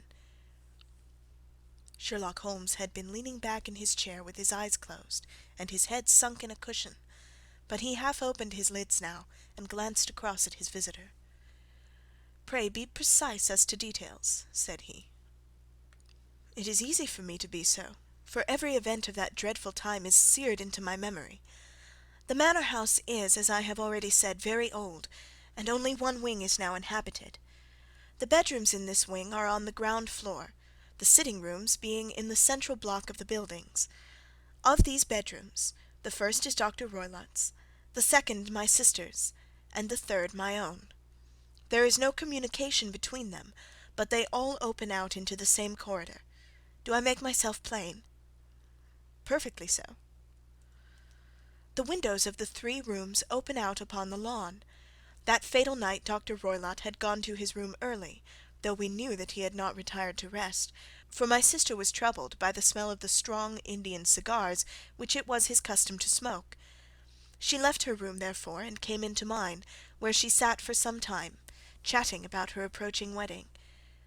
At 11 o'clock she rose to leave me, But she paused at the door and looked back. "Tell me, Helen," said she, "have you ever heard any one whistle in the dead of the night?" "Never," said I. "I suppose that you could not possibly whistle yourself in your sleep?" "Certainly not. But why?" "Because during the last few nights I have always, about 3 in the morning, heard a low, clear whistle. I am a light sleeper, and it has awakened me. I cannot tell where it came from, perhaps from the next room, perhaps from the lawn. I thought that I would just ask you whether you'd heard it." "No, I have not. It must be those wretched gipsies in the plantation." "Very likely. And yet, if it were on the lawn, I wonder that you did not hear it also." "Ah, but I sleep more heavily than you." "Well, it is of no great consequence at any rate." She smiled back at me, closed my door, and a few moments later I heard her key turn in the lock. "Indeed," said Holmes. "Was it your custom always to lock yourselves in at night?" "Always." "And why?" "I think that I mentioned to you that the doctor kept a cheetah and a baboon. We had no feeling of security unless our doors were locked." "Quite so. Pray proceed with your statement." "I could not sleep that night. A vague feeling of impending misfortune impressed me. My sister and I, you will recollect, were twins, and you know how subtle are the links which bind two souls which are so closely allied. It was a wild night. The wind was howling outside, and the rain was beating and splashing against the windows. Suddenly, amid all the hubbub of the gale, there burst forth the wild scream of a terrified woman. I knew that it was my sister's voice. I sprang from my bed, wrapped a shawl around me, and rushed into the corridor. As I opened my door, I seemed to hear a low whistle, such as my sister described, and a few moments later a clanging sound, as if a mass of metal had fallen. As I ran down the passage, my sister's door was unlocked, and revolved slowly upon its hinges. I stared at it horror-stricken, not knowing what was about to issue from it. By the light of the corridor lamp I saw my sister appear at the opening, her face blanched with terror, her hands groping for help, her whole figure swaying to and fro like that of a drunkard. I ran to her and threw my arms round her, but at that moment her knees seemed to give way, and she fell to the ground. She writhed as one who is in terrible pain, and her limbs were dreadfully convulsed. At first I thought that she had not recognized me, but as I bent over her, she suddenly shrieked in a voice which I shall never forget, "Oh, my God, Helen! It was the band! The speckled band!" There was something else which she would fain have said, and she stabbed with her finger in the air in the direction of the doctor's room, but a fresh convulsion seized her and choked her words. I rushed out, calling loudly for my stepfather, and I met him hastening from his room in his dressing-gown. When he reached my sister's side, she was unconscious, and though he poured brandy down her throat and sent for medical aid from the village, all efforts were in vain, for she slowly sank and died without having recovered her consciousness. Such was the dreadful end of my beloved sister. "One moment," said Holmes. "Are you sure about this whistle and metallic sound? Could you swear to it?" "That was what the country coroner asked me at the enquiry. It is my strong impression that I heard it, and yet among the crash of the gale and the creaking of an old house I may possibly have been deceived." "Was your sister dressed?" "No, she was in her night-dress. In her right hand was found the charred stump of a match, and in her left a match-box." "Showing that she had struck a light and looked about her when the alarm took place. That is important. And what conclusions did the coroner come to?" "He investigated the case with great care, for Dr. Roylott's conduct had long been notorious in the county, but he was unable to find any satisfactory cause of death. My evidence showed that the door had been fastened upon the inner side, and the windows were blocked by old-fashioned shutters with broad iron bars, which were secured every night. The walls were carefully sounded, and were shown to be quite solid all round, and the flooring was also thoroughly examined, with the same result. The chimney is wide, but it is barred up by 4 large staples. It is certain, therefore, that my sister was quite alone when she met her end. Besides, there were no marks of any violence upon her." "How about poison?" "The doctors examined her for it, but without success." "What do you think this unfortunate lady died of, then?" It is my belief that she died of pure fear and nervous shock, though what it was that frightened her I cannot imagine." "Were there gipsies in the plantation at the time?" "Yes, there are nearly always some there." "Ah, and what did you gather from this allusion to a band, a speckled band?" "Sometimes I have thought that it was merely the wild talk of delirium, sometimes that it may have referred to some band of people, perhaps to those very gipsies in the plantation. I do not know whether the spotted handkerchief which so many of them wear over their heads might have suggested the strange adjective which she used." Holmes shook his head like a man who is far from being satisfied. "These are very deep waters," said he. "Pray go on with your narrative." "2 years have passed since then, and my life has been until lately lonelier than ever. A month ago, however, a dear friend, whom I have known for many years, has done me the honour to ask my hand in marriage. His name is Armitage, Percy Armitage, the second son of Mr. Armitage of Cranewater, near Reading. My stepfather has offered no opposition to the match, and we are to be married in the course of the spring. 2 days ago some repairs were started in the west wing of the building, and my bedroom wall has been pierced, so that I have had to move into the chamber in which my sister died, and to sleep in the very bed in which she slept. Imagine then my thrill of terror when last night, as I lay awake thinking over her terrible fate, I suddenly heard in the silence of the night the low whistle which had been the herald of her own death. I sprang up and lit the lamp, but nothing was to be seen in the room. I was too shaken to go to bed again, however, so I dressed, and as soon as it was daylight I slipped down, got a dog-cart at the Crown Inn, which is opposite, and drove to Leatherhead, from whence I have come on this morning with the one object of seeing you and asking your advice." "You've done wisely," said my friend. "But have you told me all?" "Yes, all." "Miss Roylott, you have not. You are screening your stepfather." "Why, what do you mean?" For answer Holmes pushed back the frill of black lace which fringed the hand that lay upon our visitor's knee. 5 little livid spots, the marks of 4 fingers and a thumb, were printed upon the white wrist. "You have been cruelly used," said Holmes. The lady coloured deeply, and covered over her injured wrist. "He is a hard man," she said, "and perhaps he hardly knows his own strength." There was a long silence, during which Holmes leaned his chin upon his hands and stared into the crackling fire. "This is a very deep business," he said at last. "There are 1,000 details which I should desire to know before I decide upon our course of action. Yet we have not a moment to lose. If we were to come to Stoke Moran to-day, would it be possible for us to see over these rooms without the knowledge of your stepfather? As it happens, he spoke of coming into town to-day upon some most important business. It is probable that he will be away all day, and that there would be nothing to disturb you. We have a housekeeper now, but she's old and foolish, and I could easily get her out of the way." "Excellent. You're not averse to this trip, Watson?" "By no means." "Then we shall both come. What are you going to do yourself?" "I have 1 or 2 things which I would wish to do now that I am in town, but I shall return by the 12 o'clock train, so as to be there in time for your coming." "And you may expect us early in the afternoon. I have myself some small business matters to attend to. Will you not wait and breakfast?" "No, I must go. My heart is lightened already since I have confided my trouble to you. I shall look forward to seeing you again this afternoon." She dropped her thick black veil over her face and glided from the room. "And what do you think of it all, Watson?" asked Sherlock Holmes, leaning back in his chair. "It seems to me to be a dark and sinister business." "Dark enough and sinister enough. Yet if the lady is correct in saying that the flooring and walls are sound, and that the door, window, and chimney are impassable, then her sister must undoubtedly have been alone when she met her mysterious end.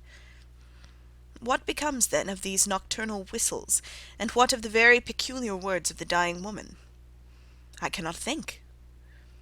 When you combine the ideas of whistles at night, the presence of a band of gypsies who are on intimate terms with this old doctor, the fact that we have every reason to believe that the doctor has an interest in preventing his stepdaughter's marriage, the dying allusion to a band, and finally the fact that Miss Helen Stoner heard a metallic clang which might have been caused by one of those metal bars that secured the shutters falling back into its place, I think that there is good ground to think that the mystery may be cleared along those lines. But what then did the gypsies do? I cannot imagine. I see many objections to any such theory. And so do I. It is for precisely that reason that we are going to Stoke Moran this day. I want to see whether the objections are fatal, or if they may be explained away. But what in the name of the devil? The ejaculation had been drawn from my companion by the fact that our door had suddenly been dashed open, and that a huge man had framed himself in the aperture. His costume was a peculiar mixture of the professional and the agricultural, having a black top hat, a long frock coat, and a pair of high gaiters, with a hunting crop swinging in his hand. So tall was he that his hat actually brushed the crossbar of the doorway, and his breadth seemed to span it across from side to side. A large face, seared with 1,000 wrinkles, burned yellow with the sun, and marked with every evil passion, was turned from one to the other of us, while his deep-set, bile-shot eyes and his high, thin, fleshless nose gave him somewhat the resemblance to a fierce old bird of prey. "Which of you is Holmes?" asked this apparition. "My name, sir, but you have the advantage of me," said my companion quietly. "I am Dr. Grimesby Roylott of Stoke Moran." "Indeed, doctor," said Holmes blandly. "Pray take a seat." "I will do nothing of the kind. My stepdaughter has been here. I have traced her. What has she been saying to you?" "It is a little cold for the time of year," said Holmes. "What has she been saying to you?" screamed the old man furiously. "But I have heard that the crocuses promise well," continued my companion imperturbably. "Ha! You put me off, do you?" said our new visitor, taking a step forward and shaking his hunting crop. "I know you, you scoundrel. I have heard of you before. You are Holmes, the meddler." My friend smiled. "Holmes, the busybody." His smile broadened. "Holmes, the Scotland Yard Jack in office." Holmes chuckled heartily. "Your conversation is most entertaining," said he. "When you go out, close the door, for there is a decided draught." "I will go when I've said my say. Don't you dare meddle with my affairs. I know that Miss Stoner has been here. I traced her. I am a dangerous man to fall foul of. See here." He stepped swiftly forward, seized the poker, and bent it into a curve with his huge brown hands. "See that you keep yourself out of my grip," he snarled, and hurling the twisted poker into the fireplace, he strode out of the room. "He seems a very amiable person," said Holmes, laughing. "I am not quite so bulky, but if he had remained, I might have shown him that my grip was not much more feeble than his own." As he spoke, he picked up the steel poker, and with a sudden effort straightened it out again. "Fancy his having the insolence to confound me with the official detective force! This incident gives zest to our investigation, however, and I only trust that our little friend will not suffer from her imprudence in allowing this brute to trace her. And now, Watson, we shall order breakfast, and afterwards I shall walk down to Doctors' Commons, where I hope to get some data which may help us in this matter." It was nearly 1 o'clock when Sherlock Holmes returned from his excursion. He held in his hands a sheet of blue paper, scrawled over with notes and figures. "I have seen the will of the deceased wife," said he. "To determine its exact meaning I have been obliged to work out the present prices of the investments with which it is concerned. The total income, which at the time of the wife's death was little short of £1,100, is now, through the fall in agricultural prices, not more than £750. Each daughter can claim an income of £250 in case of marriage. It is evident, therefore, that if both girls had married, this beauty would have had a mere pittance, while even one of them would cripple him to a very serious extent. My morning's work has not been wasted, since it has proved that he has the very strongest motives for standing in the way of anything of that sort. And now, Watson, this is too serious for dawdling, especially as the old man is aware that we are interesting ourselves in his affairs. So if you are ready, we shall call a cab and drive to Waterloo. I should be very much obliged if you would slip your revolver into your pocket. An Ely's No. 2 is an excellent argument with gentlemen who can twist steel pokers into knots. That and a toothbrush are, I think, all that we need."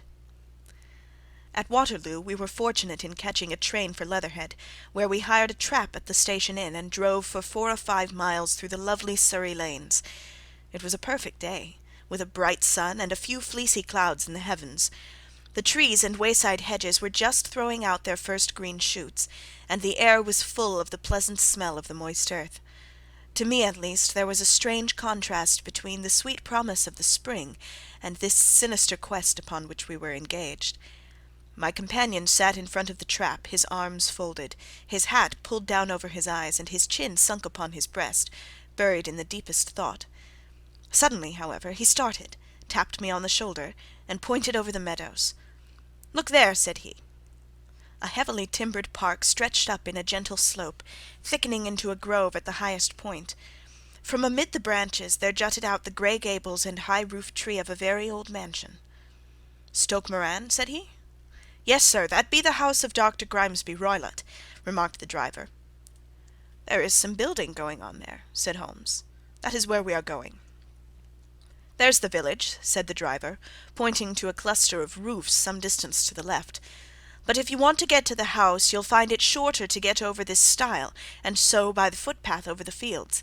There it is, where the lady is walking." "And the lady, I fancy, is Miss Stoner," observed Holmes, shading his eyes. "Yes, I think we had better do as you suggest." We got off, paid our fare, and the trap rattled back on its way to Leatherhead. "I thought it as well," said Holmes, as we climbed the stile, "that this fellow should think we had come here as architects or on some definite business. It may stop his gossip. Good afternoon, Miss Stoner. You see that we have been as good as our word." Our client of the morning had hurried forward to meet us with a face which spoke her joy. "I have been waiting so eagerly for you," she cried, shaking hands with us warmly. "All has turned out splendidly. Dr. Roylott has gone to town, and it is unlikely that he will be back before evening." "We have had the pleasure of making the doctor's acquaintance," said Holmes, and in a few words he sketched out what had occurred. Miss Stoner turned white to the lips as she listened. "Good heavens!" she cried. "He has followed me, then?" "So it appears." "He is so cunning that I never know when I am safe from him. What will he say when he returns?" "He must guard himself, for he may find that there is someone more cunning than himself upon his track. You must lock yourself up from him tonight. If he is violent, we shall take you away to your aunt's at Harrow. Now we must make the best use of our time, so kindly take us at once to the rooms which we are to examine." The building was of grey, lichen-blotched stone, with a high central portion and 2 curving wings, like the claws of a crab, thrown out on each side. In one of those wings the windows were broken and blocked with wooden boards, while the roof was partly caved in, a picture of ruin. The central portion was in little better repair, but the right-hand block was comparatively modern, and the blinds in the windows, with the blue smoke curling up from the chimneys, showed that this was where the family resided. Some scaffolding had been erected against the end wall, and the stonework had been broken into, but there were no signs of any workmen at the moment of our visit. Holmes walked slowly up and down the ill-trimmed lawn, and examined with deep attention the outsides of the windows. "This, I take it, belongs to the room in which you used to sleep, the centre one to your sister's, and the one next to the main building to Dr. Roylott's chamber." "Exactly so, but I am now sleeping in the middle room." "Pending the alterations, as I understand.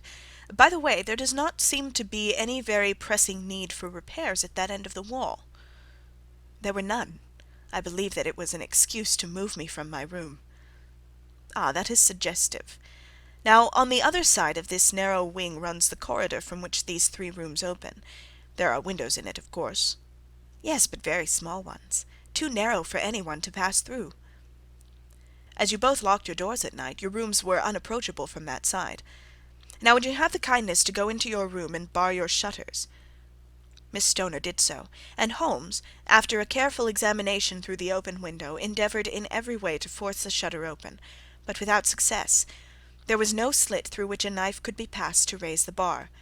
Then with his lens he tested the hinges, but they were of solid iron built firmly into the massive masonry. Said he, scratching his chin in some perplexity. "My theory certainly presents some difficulties. No one could pass these shutters if they were bolted. Well, we shall see if the inside throws any light upon the matter." A small side door led into the whitewashed corridor from which the 3 bedrooms opened. Holmes refused to examine the 3rd chamber, so we passed at once to the 2nd, that in which Miss Stoner was now sleeping, and in which her sister had met with her fate. It was a homely little room, with a low ceiling and a gaping fireplace, after the fashion of old country houses. A brown chest of drawers stood in one corner, a narrow white counterpaned bed in another, and a dressing-table on the left-hand side of the window. These articles, with 2 small wicker-work chairs, made up all the furniture in the room save for a square of Wilton carpet in the centre. The boards round and the panelling of the walls were of brown worm-eaten oak, so old and discoloured that it may have dated from the original building of the house. Holmes drew one of the chairs into a corner and sat silent, while his eyes travelled round and up and down, taking in every detail of the apartment. "Where does that bell communicate with?" he asked at last, pointing to a thick bell-rope which hung down beside the bed, the tassel actually lying upon the pillow. "It goes to the housekeeper's room." "It looks newer than the other things." "Yes, it was only put there a couple of years ago." "Your sister asked for it, I suppose?" "No, I never heard of her using it. We used always to get what we wanted for ourselves." "Indeed, it seemed unnecessary to put so nice a bell-pull there. You will excuse me for a few minutes while I satisfy myself as to this floor." He threw himself down upon his face, with his lens in his hand, and crawled swiftly backward and forward, examining minutely the cracks between the boards. Then he did the same with the woodwork with which the chamber was panelled. Finally he walked over to the bed and spent some time in staring at it and in running his eye up and down the wall.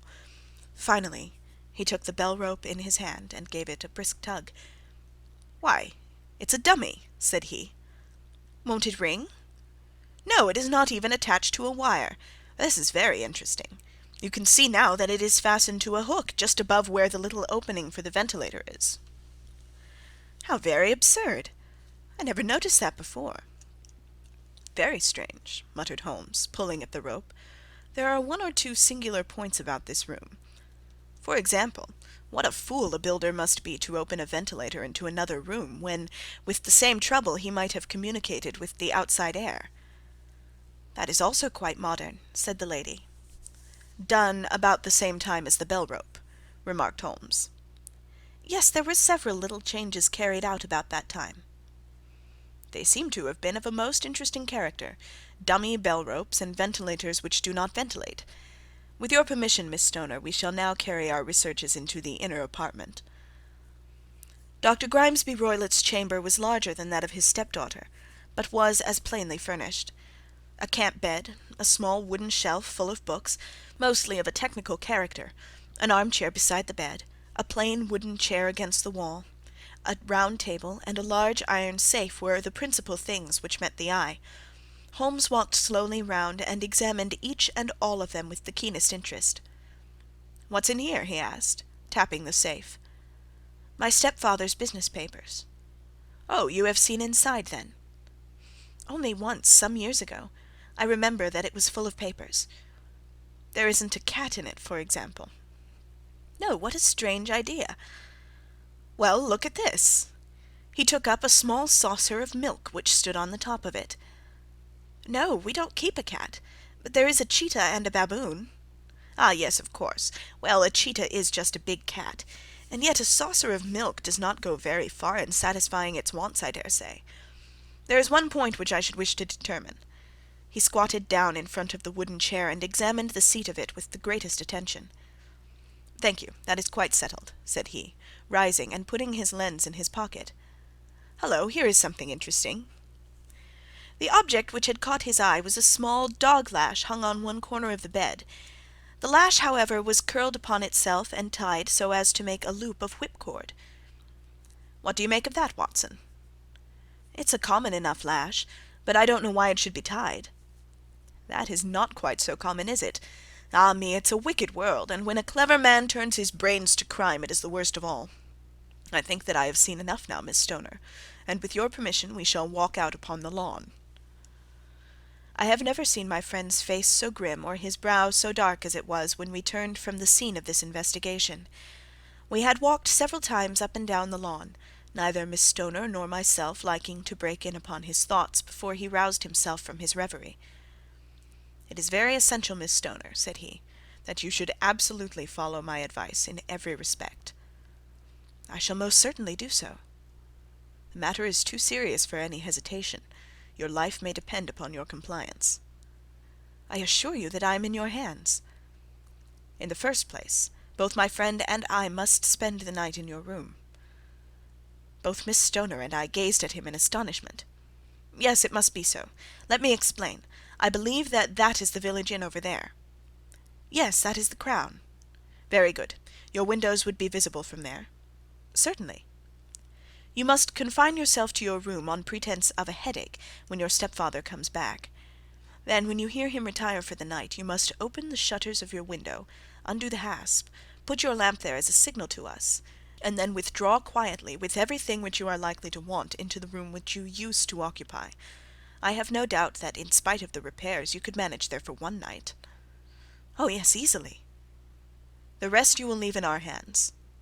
"But what will you do?" "We shall spend the night in your room, and we shall investigate the cause of this noise which has disturbed you." "I believe, Mr. Holmes, that you have already made up your mind," said Miss Stoner, laying her hand upon my companion's sleeve. "Perhaps I have." "Then for pity's sake tell me what was the cause of my sister's death." "I should prefer to have clearer proofs before I speak." "You can at least tell me whether my own thought is correct, and if she died from some sudden fright." "No, I do not think so. I think that there was probably some more tangible cause. And now, Miss Stoner, we must leave you, for if Dr. Roylott returned and saw us, our journey would be in vain. Good-bye, and be brave, for if you will do what I have told you, you may rest assured that we shall soon drive away the dangers that threaten you." Sherlock Holmes and I had no difficulty in engaging a bedroom and sitting-room at the Crown Inn. They were on the upper floor, and from our window we could command a view of the avenue gate, and of the inhabited wing of Stoke Moran Manor House.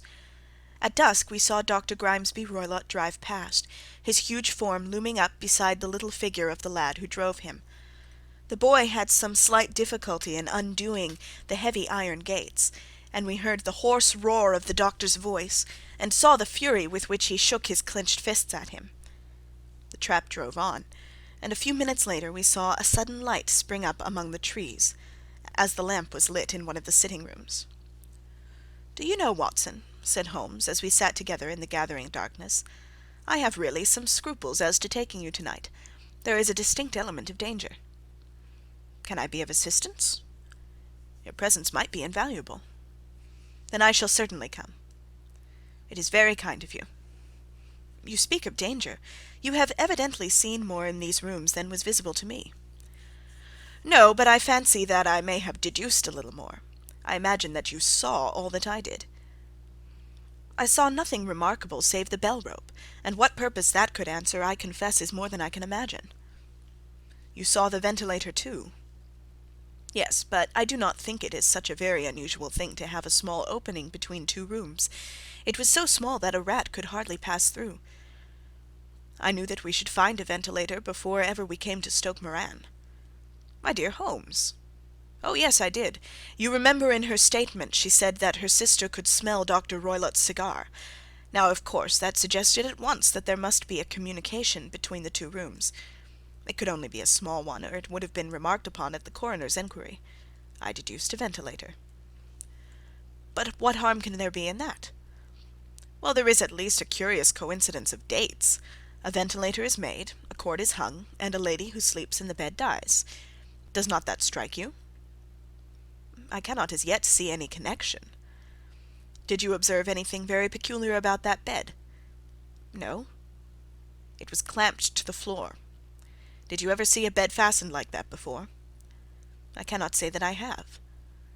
"The lady could not move her bed. It must always be in the same relative position to the ventilator and to the rope, or so we may call it, since it was clearly never meant for a bell-pull." "Holmes," I cried, "I seem to see dimly what you are hinting at. We are only just in time to prevent some subtle and horrible crime." "Subtle enough and horrible enough. When a doctor goes wrong he is the first of criminals. He has nerve and he has knowledge. Palmer and Pritchard were among the heads of their profession. This man strikes even deeper, but I think, Watson, that we shall be able to strike deeper still. But we shall have horrors enough before the night is over. For goodness' sake, let us have a quiet pipe, and turn our minds for a few hours to something more cheerful." About 9 o'clock the light among the trees was extinguished, and all was dark in the direction of the manor house.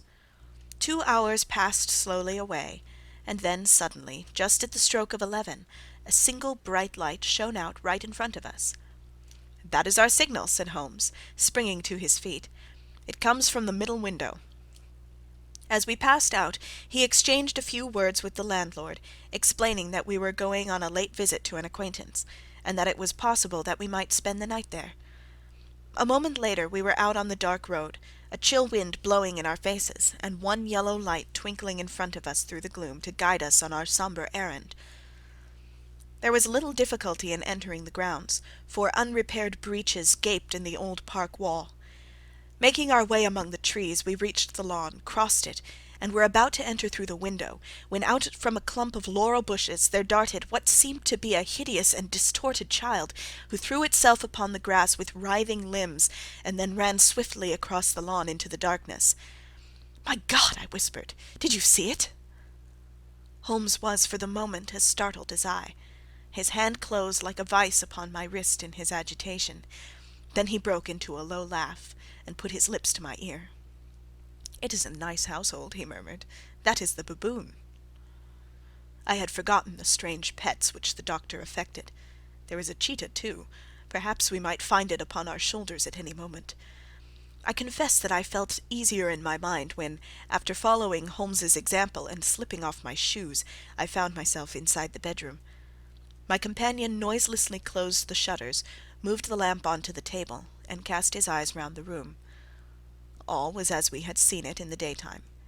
Then, creeping up to me and making a trumpet of his hand, he whispered into my ear again so gently that it was all that I could do to distinguish the words, "The least sound would be fatal to our plans."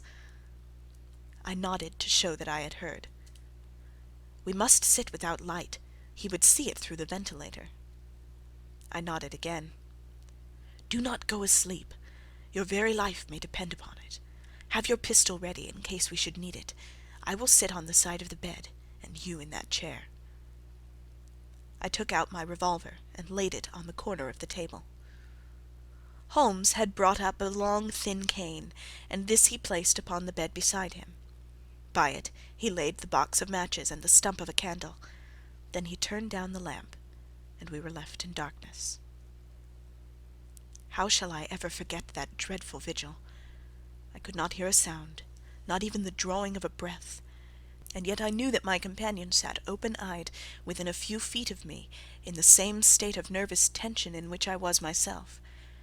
The shutters cut off the least ray of light, and we waited in absolute darkness. From outside came the occasional cry of a night-bird, and once at our very window a long-drawn cat-like whine, which told us that the cheetah was indeed at liberty. Far away we could hear the deep tones of the parish clock, which boomed out every quarter of an hour. How long they seemed, those quarters! 12 struck, and 1, and 2, and 3, and still we sat waiting silently for whatever might befall. Suddenly there was the momentary gleam of a light up in the direction of the ventilator, which vanished immediately, but was succeeded by a strong smell of burning oil and heated metal. Someone in the next room had lit a dark lantern. I heard a gentle sound of movement, and then all was silent once more, though the smell grew stronger. For half an hour I sat with straining ears. Then suddenly another sound became audible, a very gentle, soothing sound, like that of a small jet of steam escaping continually from a kettle. The instant that we heard it, Holmes sprang from the bed, struck a match, and lashed furiously with his cane at the bell-pull. "Do you see it, Watson?" he yelled. "Do you see it?" But I saw nothing. At the moment when Holmes struck the light I heard a low, clear whistle, but the sudden glare flashing into my weary eyes made it impossible for me to tell what it was at which my friend lashed so savagely. I could, however, see that his face was deadly pale and filled with horror and loathing. He had ceased to strike, and was gazing up at the ventilator, when suddenly there broke from the silence of the night the most horrible cry to which I have ever listened. It swelled up louder and louder, a hoarse yell of pain and fear and anger all mingled in one dreadful shriek. They say that away down in the village, and even in the distant parsonage, that cry raised the sleepers from their beds. It struck cold to our hearts, and I stood gazing at Holmes, and he at me, until the last echoes of it had died away into the silence from which it rose. "What can it mean?" I gasped. "It means that it is all over," Holmes answered, "and perhaps, after all, it is for the best. Take your pistol, and we will enter Dr. Roylott's room." With a grave face he lit the lamp, and led the way down the corridor. Twice he struck at the chamber door without any reply from within. Then he turned the handle, and entered, I at his heels, with the cocked pistol in my hand. It was a singular sight which met our eyes. On the table stood a dark lantern with the shutter half open, throwing a brilliant beam of light upon the iron safe, the door of which was ajar. Beside this table, on the wooden chair, sat Dr. Grimesby Roylott, clad in a long grey dressing-gown, his bare ankles protruding beneath, and his feet thrust into red heel-less Turkish slippers. Across his lap lay the short stock with the long lash which we had noticed during the day.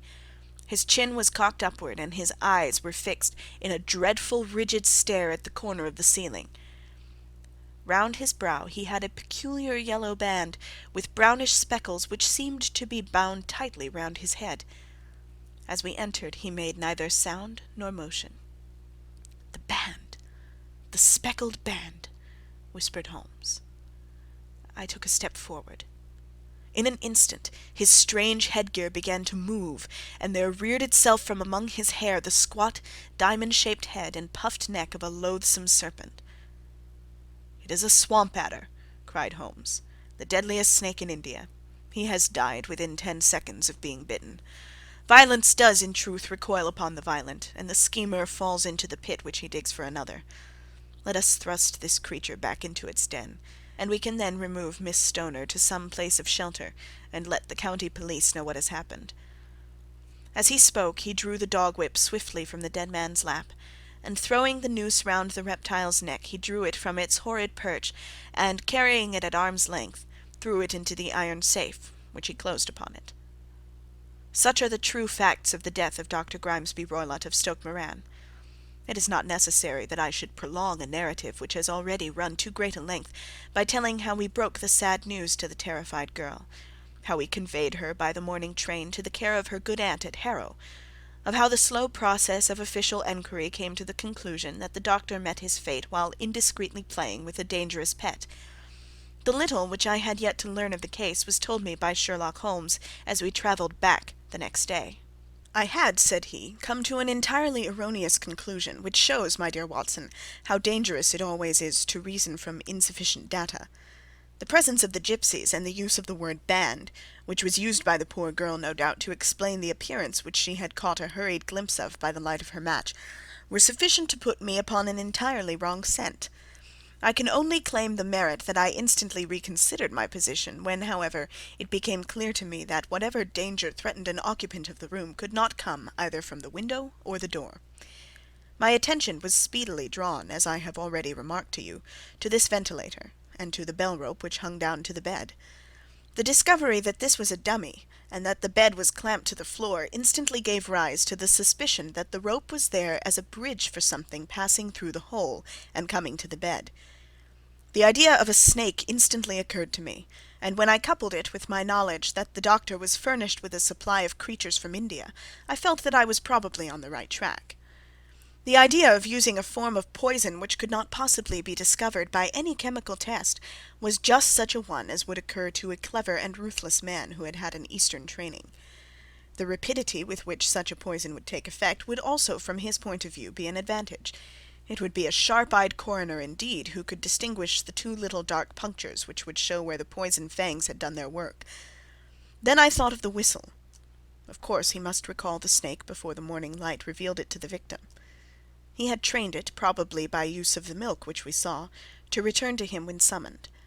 He would put it through this ventilator at the hour that he thought best, with the certainty that it would crawl down the rope and land on the bed. It might or might not bite the occupant. Perhaps she might escape every night for a week, but sooner or later she must fall a victim. I had come to these conclusions before I had ever entered his room. An inspection of his chair showed me that he had been in the habit of standing on it, which of course would be necessary in order that he should reach the ventilator. The sight of the safe, the saucer of milk, and the loop of whipcord were enough to finally dispel any doubts which may have remained. The metallic clang heard by Miss Stoner was obviously caused by her stepfather hastily closing the door of his safe upon its terrible occupant. Having once made up my mind, you know the steps which I took in order to put the matter to the proof. I heard the creature hiss, as I have no doubt that you did also, and I instantly lit the light and attacked it, with the result of driving it through the ventilator, and also with the result of causing it to turn upon its master at the other side. Some of the blows of my cane came home and roused its snakish temper, so that it flew upon the first person it saw. In this way I am no doubt indirectly responsible for Dr. Grimesby Roylott's death, and I cannot say it is likely to weigh very heavily upon my conscience. End of The Adventure of the Speckled Band.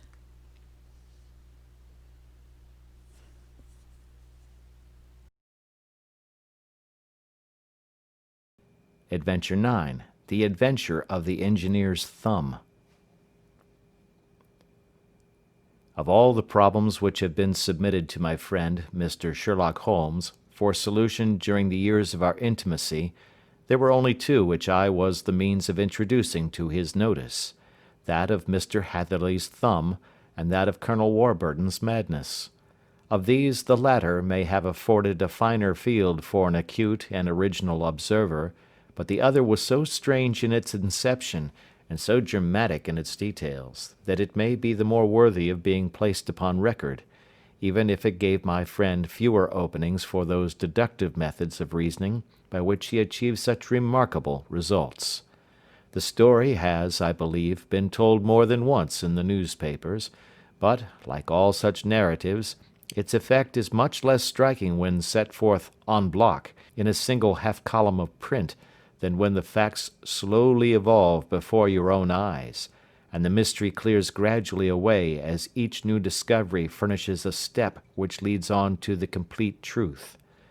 At the time the circumstances made a deep impression upon me, and the lapse of 2 years has hardly served to weaken the effect. It was in the summer of '89, not long after my marriage, that the events occurred which I am now about to summarize. I had returned to civil practice and had finally abandoned Holmes in his Baker Street rooms, although I continually visited him, and occasionally even persuaded him to forego his Bohemian habits so far as to come and visit us. My practice had steadily increased, and as I happened to live at no very great distance from Paddington Station, I got a few patients from among the officials. One of these, whom I had cured of a painful and lingering disease, was never weary of advertising my virtues, and of endeavouring to send me on every sufferer over whom he might have any influence. One morning, at a little before 7 o'clock, I was awakened by the maid tapping at the door to announce that 2 men had come from Paddington and were waiting in the consulting room. I dressed hurriedly, for I knew by experience that railway cases were seldom trivial, and hastened downstairs. As I descended, my old ally, the guard, came out of the room and closed the door tightly behind him. "I've got him here," he whispered, jerking his thumb over his shoulder. "He's all right." "What is it, then?" I asked, for his manner suggested that it was some strange creature which he had caged up in my room. "It's a new patient," he whispered. "I thought I'd bring him round myself. Then he couldn't slip away.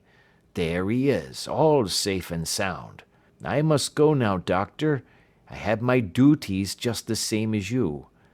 And off he went, this trusty toot, without even giving me time to thank him. I entered my consulting room and found a gentleman seated by the table.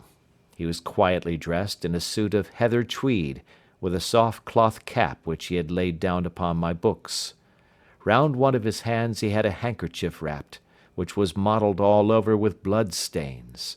He was young, not more than 25, I should say, with a strong masculine face, but he was exceedingly pale, and gave me the impression of a man who was suffering from some strong agitation, which it took all his strength of mind to control.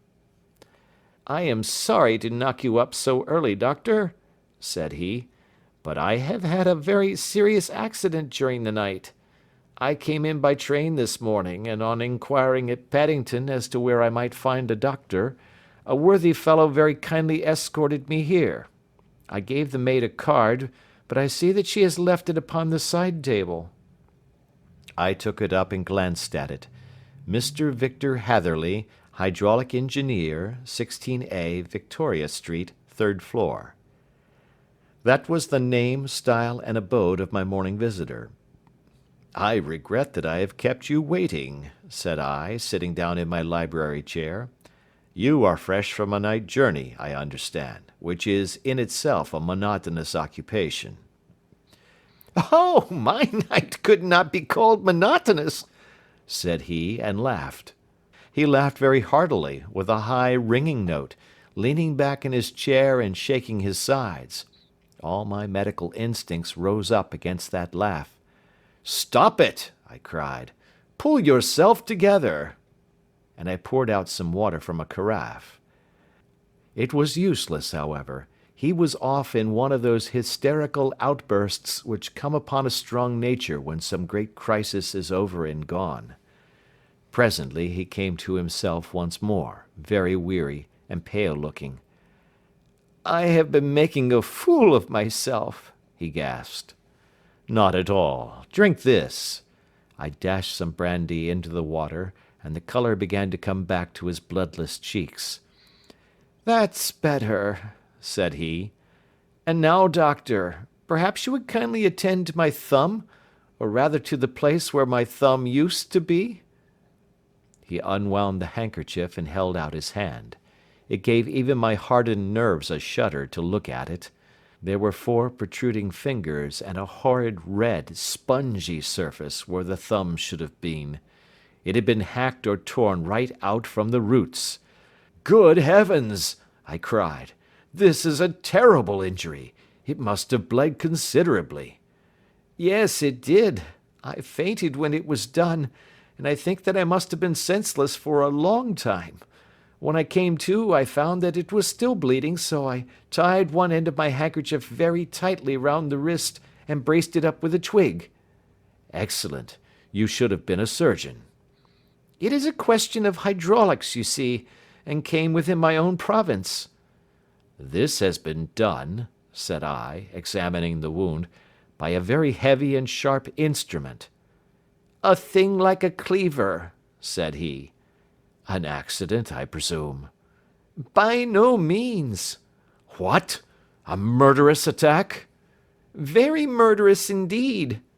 "You horrify me." I sponged the wound, cleaned it, dressed it, and finally covered it over with cotton wadding and carbolized bandages. He lay back without wincing, though he bit his lip from time to time. "How is that?" I asked when I had finished. "Capital. Between your brandy and your bandage, I feel a new man. I was very weak, but I have had a good deal to go through." "Perhaps you had better not speak of the matter. It is evidently trying to your nerves." "Oh, no, not now. I shall have to tell my tale to the police. But, between ourselves, if it were not for the convincing evidence of this wound of mine, I should be surprised if they believed my statement, for it is a very extraordinary one, and I have not much in the way of proof with which to back it up. And even if they believe me, the clues which I can give them are so vague that it is a question whether justice will be done." "Ha!" cried I. "If it is anything in the nature of a problem which you desire to see solved, I should strongly recommend you to come to my friend, Mr. Sherlock Holmes, before you go to the official police." "Oh, I have heard of that fellow," answered my visitor, "and I should be very glad if he would take the matter up, though of course I must use the official police as well. Would you give me an introduction to him?" "I'll do better. I'll take you round to him myself." "I should be immensely obliged to you." We'll call a cab and go together. We shall just be in time to have a little breakfast with him. Do you feel equal to it?" "Yes, I shall not feel easy until I have told my story." "Then my servant will call a cab and I shall be with you in an instant." I rushed upstairs, explained the matter shortly to my wife, and in 5 minutes was inside a hansom driving with my new acquaintance to Baker Street. Sherlock Holmes was, as I expected, lounging about his sitting room in his dressing gown, reading the agony column of the Times and smoking his before breakfast pipe, which was composed of all the plugs and dottles left from his smokes of the day before, all carefully dried and collected on the corner of the mantelpiece. He received us in his quietly genial fashion, ordered fresh rashers and eggs, and joined us in a hearty meal. When it was concluded he settled our new acquaintance upon the sofa, placed a pillow beneath his head, and laid a glass of brandy and water within his reach. "It is easy to see that your experience has been no common one, Mr. Hatherley," said he. "Pray lie down there and make yourself absolutely at home. Tell us what you can, but stop when you are tired and keep up your strength with a little stimulant." "Thank you," said my patient, "but I have felt another man since the doctor bandaged me, and I think that your breakfast has completed the cure. I shall take up as little of your valuable time as possible, so I shall start at once upon my peculiar experiences." Holmes sat in his big armchair with the weary, heavy-lidded expression which veiled his keen and eager nature, while I sat opposite to him, and we listened in silence to the strange story which our visitor detailed to us. "You must know," said he, "that I am an orphan and a bachelor, residing alone in lodgings in London. By profession I am a hydraulic engineer, and I have had considerable experience of my work during the 7 years that I was apprenticed to Venner and Matheson, the well-known firm of Greenwich. 2 years ago, having served my time, and having also come into a fair sum of money through my poor father's death, I determined to start in business for myself, and took professional chambers in Victoria Street. I suppose that everyone finds his first independent start in business a dreary experience. To me, it has been exceptionally so. During 2 years I have had 3 consultations and 1 small job, and that is absolutely all that my profession has brought me. My gross takings amount to £27 10s. Every day, from 9 in the morning until 4 in the afternoon, I waited in my little den, until at last my heart began to sink, and I came to believe that I should never have any practice at all.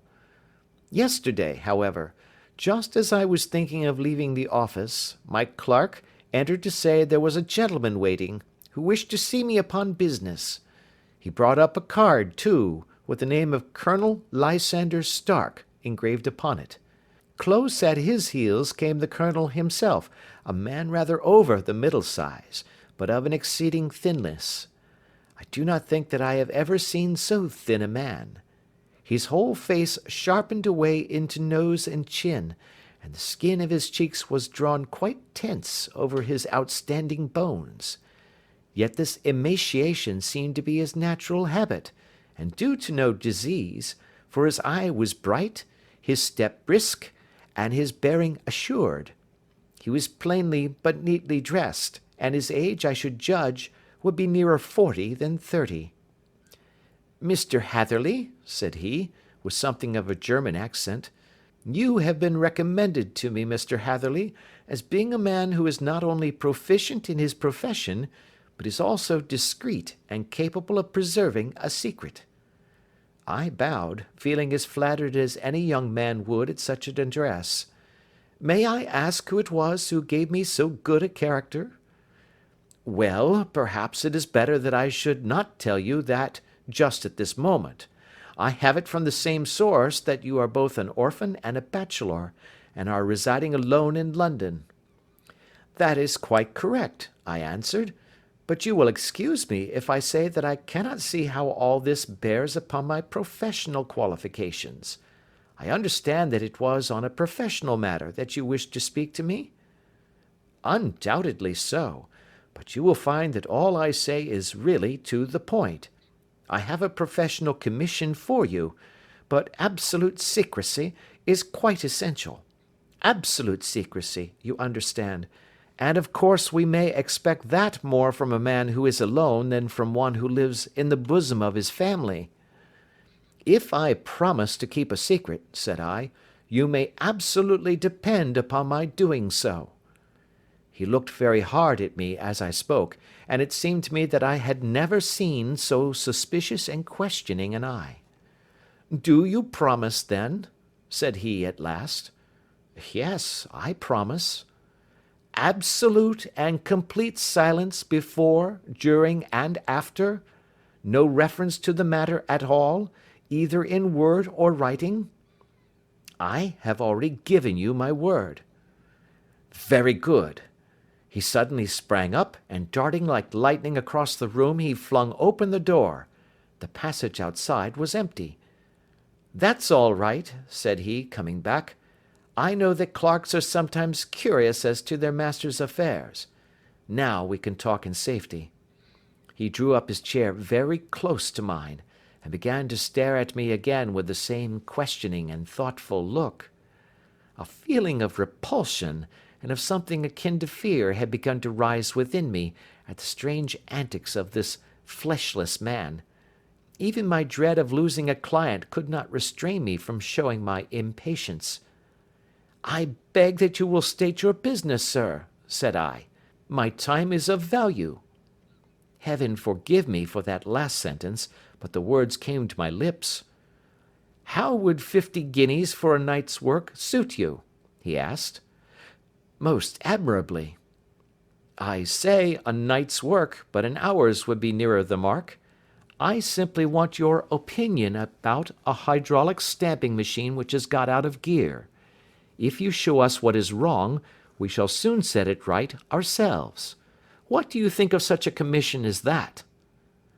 "The work appears to be light and the pay munificent." "Precisely so. We shall want you to come to-night by the last train." "Where to?" "To Eyford in Berkshire. It is a little place near the borders of Oxfordshire, and within 7 miles of Reading. There is a train from Paddington which would bring you there at about 11:15. "Very good." "I shall come down in a carriage to meet you." "There is a drive, then?" "Yes, our little place is quite out in the country. It is a good 7 miles from Eyford Station." "Then we can hardly get there before midnight. I suppose there would be no chance of a train back. I should be compelled to stop the night." "Yes, we could easily give you a shakedown." "That is very awkward. Could I not come at some more convenient hour?" "We have judged it best that you should come late.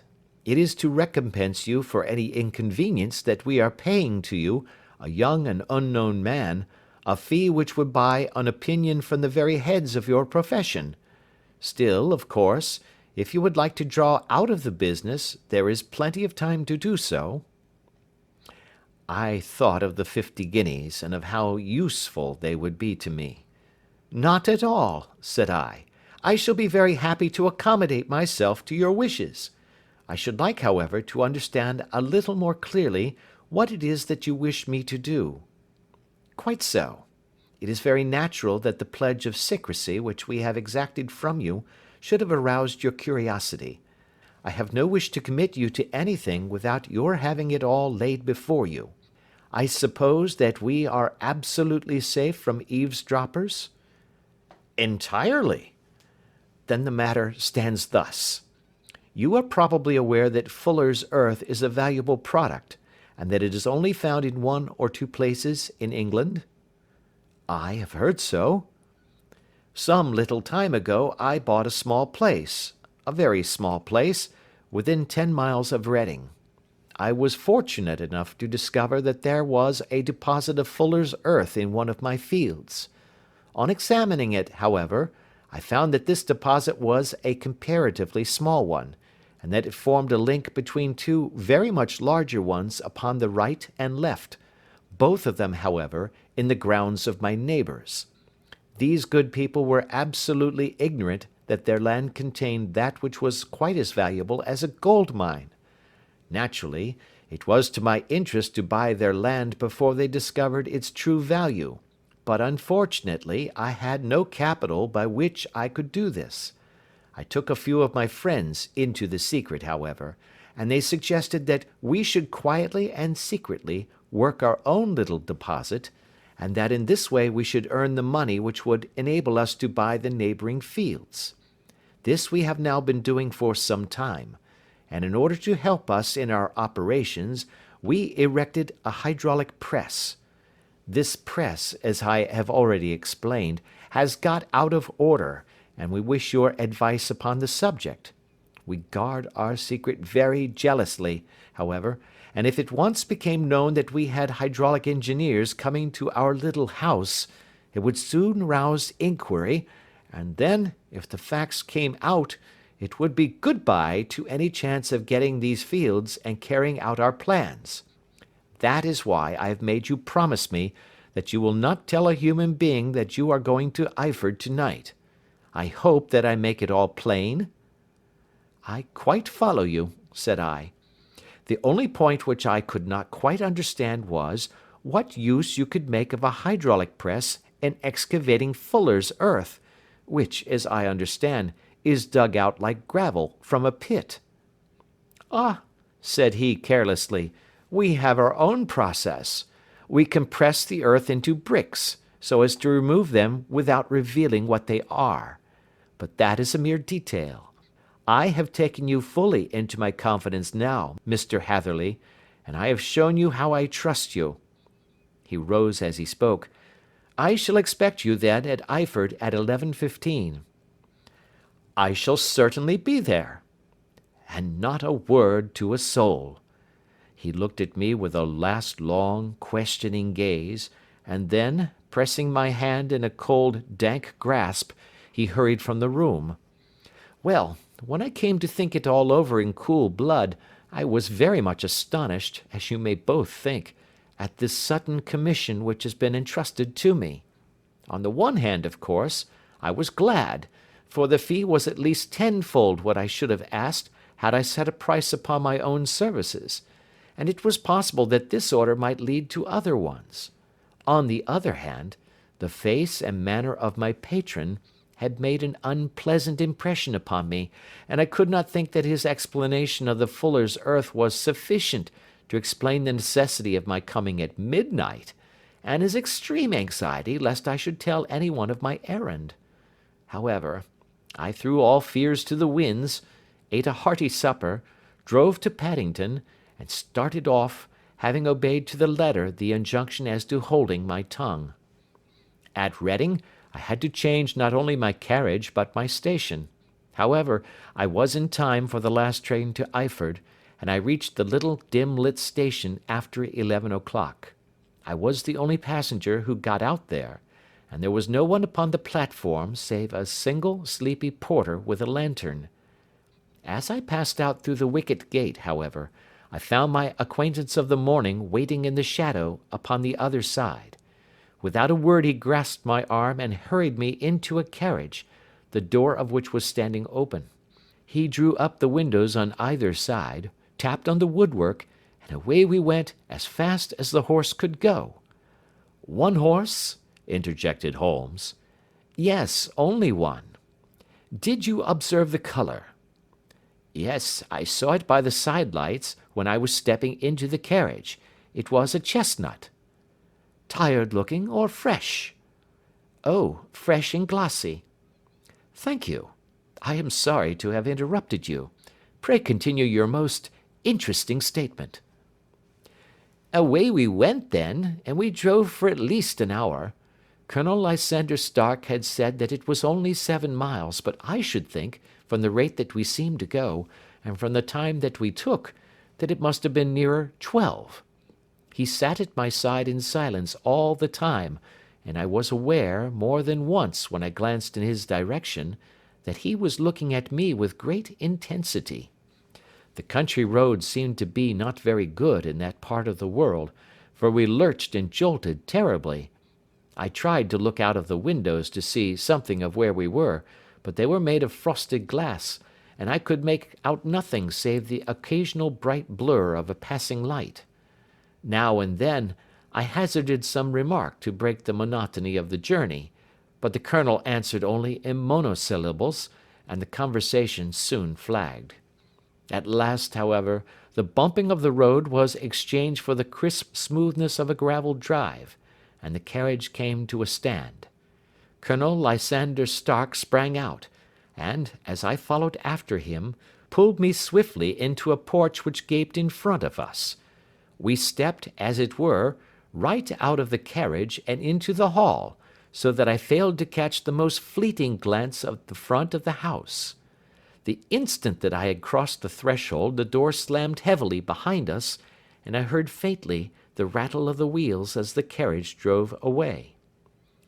It was pitch dark inside the house, and the Colonel fumbled about looking for matches and muttering under his breath. Suddenly a door opened at the other end of the passage, and a long, golden bar of light shot out in our direction. It grew broader, and a woman appeared with a lamp in her hand, which she held above her head, pushing her face forward and peering at us. I could see that she was pretty, and from the gloss with which the light shone upon her dark dress, I knew that it was a rich material. She spoke a few words in a foreign tongue, in a tone as though asking a question, and when my companion answered in a gruff monosyllable, she gave such a start that the lamp nearly fell from her hand. Colonel Stark went up to her, whispered something in her ear, and then, pushing her back into the room from whence she had come, he walked towards me again with the lamp in his hand. "Perhaps you will have the kindness to wait in this room for a few minutes," said he, throwing open another door. It was a quiet, little, plainly furnished room, with a round table in the centre, on which several German books were scattered. Colonel Stark laid down the lamp on the top of a harmonium beside the door. "I shall not keep you waiting an instant," said he, and vanished into the darkness. I glanced at the books upon the table, and in spite of my ignorance of German I could see that 2 of them were treatises on science, the others being volumes of poetry. Then I walked across to the window, hoping that I might catch some glimpse of the countryside, but an oak shutter, heavily barred, was folded across it. It was a wonderfully silent house. There was an old clock ticking loudly somewhere in the passage, but otherwise everything was deadly still. A vague feeling of uneasiness began to steal over me. Who were these German people, and what were they doing living in this strange, out-of-the-way place? And where was the place? I was 10 miles or so from Eyford, that was all I knew, but whether north, south, east, or west, I had no idea. For that matter, Reading, and possibly other large towns, were within that radius, so the place might not be so secluded after all. Yet it was quite certain, from the absolute stillness, that we were in the country. I paced up and down the room, humming a tune under my breath to keep up my spirits, and feeling that I was thoroughly earning my 50-guinea fee. Suddenly, without any preliminary sound in the midst of the utter stillness, the door of my room swung slowly open. The woman was standing in the aperture, the darkness of the hall behind her, the yellow light from my lamp beating upon her eager and beautiful face. I could see at a glance that she was sick with fear, and the sight sent a chill to my own heart. She held up one shaking finger to warn me to be silent, and she shot a few whispered words of broken English at me, her eyes glancing back, like those of a frightened horse, into the gloom behind her. "I would go," said she, trying hard, as it seemed to me, to speak calmly. "I would go. I should not stay here. There is no good for you to do." "But, madam," said I have not yet done what I came for. I cannot possibly leave until I have seen the machine." "It is not worth your while to wait," she went on. You can pass through the door. No one hinders." And then, seeing that I smiled and shook my head, she suddenly threw aside her constraint and made a step forward, with her hands wrung together. "For the love of heaven," she whispered, "get away from here before it is too late." But I am somewhat headstrong by nature, and the more ready to engage in an affair when there is some obstacle in the way. I thought of my 50-guinea fee, of my wearisome journey, and of the unpleasant night which seemed to be before me. Was it all to go for nothing? Why should I slink away without having carried out my commission, and without the payment which was my due? This woman might, for all I knew, be a monomaniac. With a stout bearing, therefore, though her manner had shaken me more than I cared to confess, I still shook my head, and declared my intention of remaining where I was. She was about to renew her entreaties, when a door slammed overhead, and the sound of several footsteps was heard upon the stairs.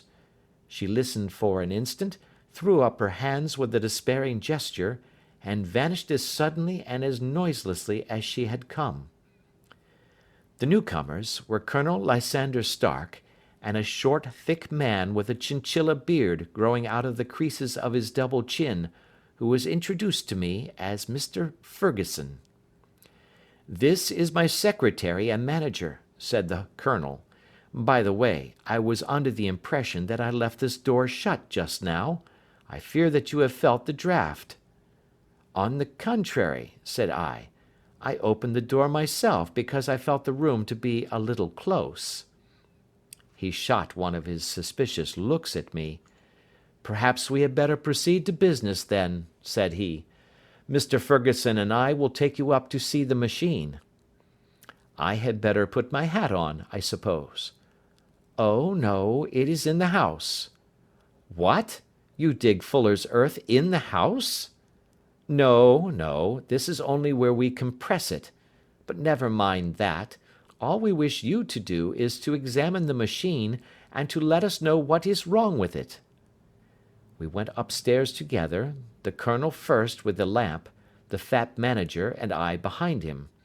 It was a labyrinth of an old house, with corridors, passages, narrow winding staircases, and little low doors, the thresholds of which were hollowed out by the generations who had crossed them. There were no carpets, and no signs of any furniture above the ground floor, while the plaster was peeling off the walls, and the damp was breaking through in green, unhealthy blotches.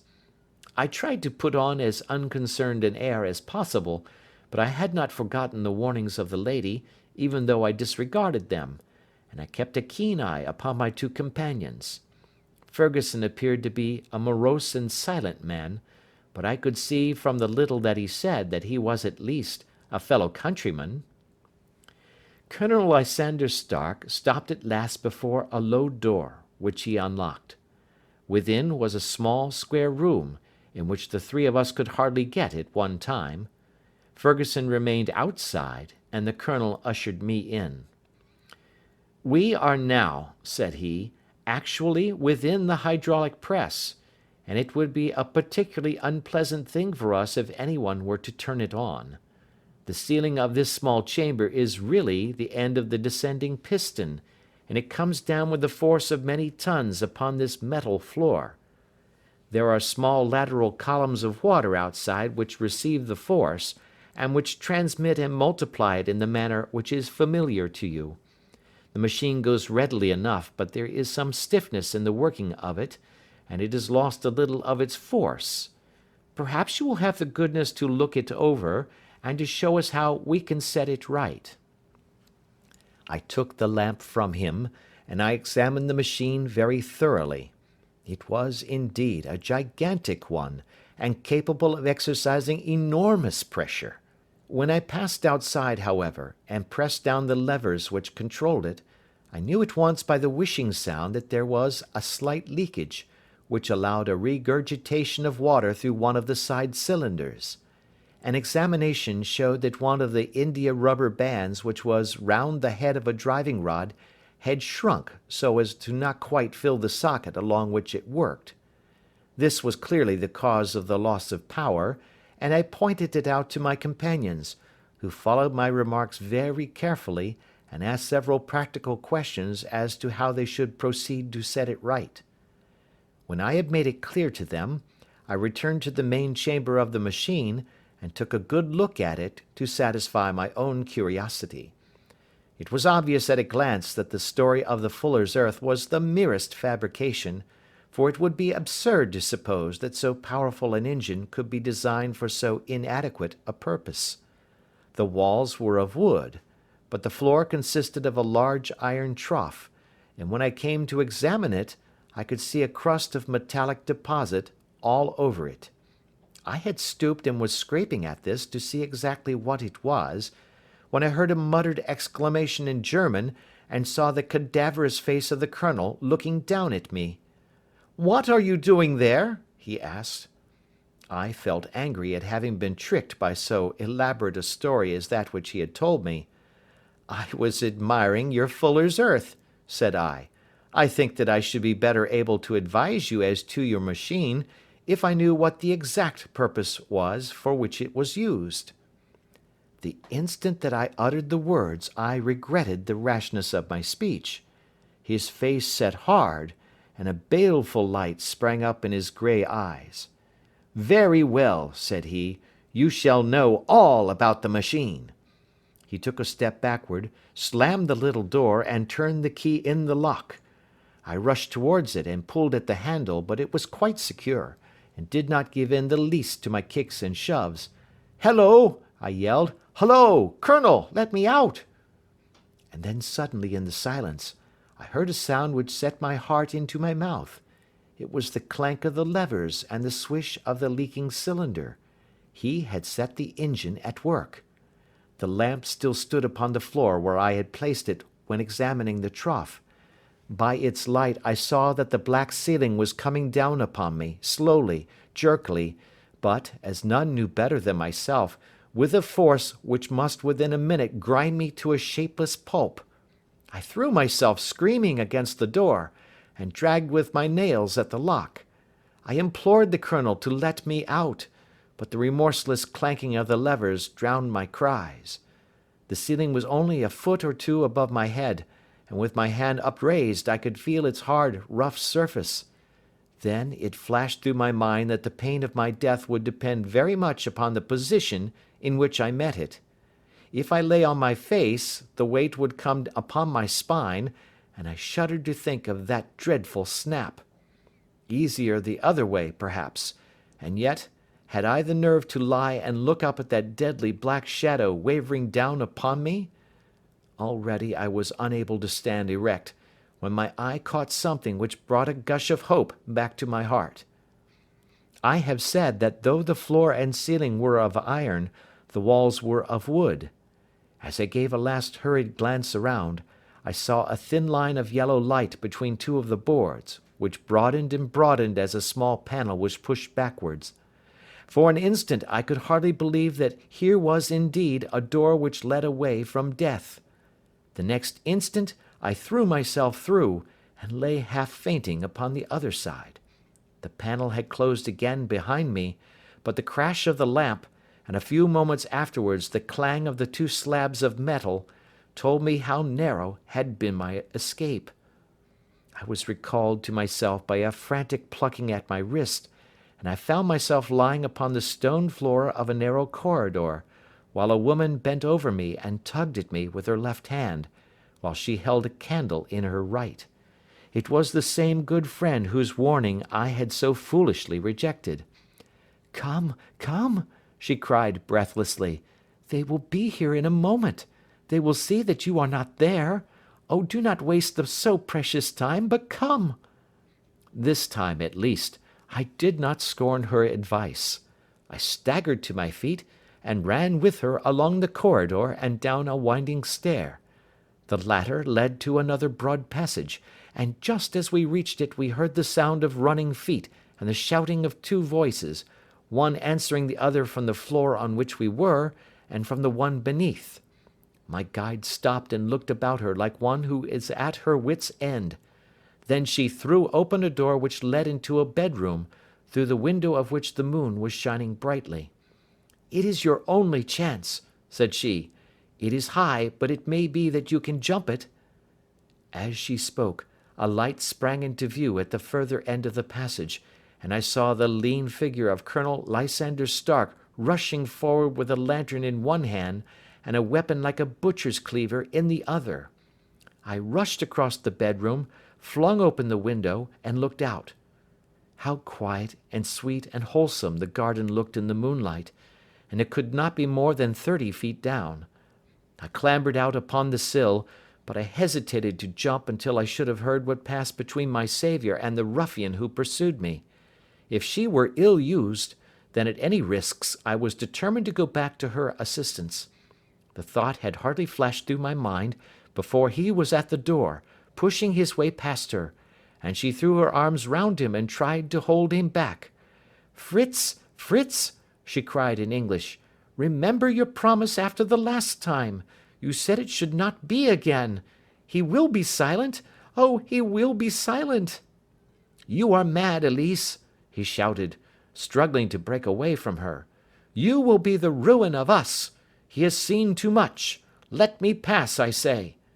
He dashed her to one side, and rushing to the window, cut at me with his heavy weapon. I had let myself go, and was hanging by the hands to the sill, when his blow fell. I was conscious of a dull pain, my grip loosened, and I fell into the garden below. I was shaken, but not hurt by the fall, so I picked myself up and rushed off among the bushes as hard as I could run, for I understood that I was far from being out of danger yet. Suddenly, however, as I ran, a deadly dizziness and sickness came over me.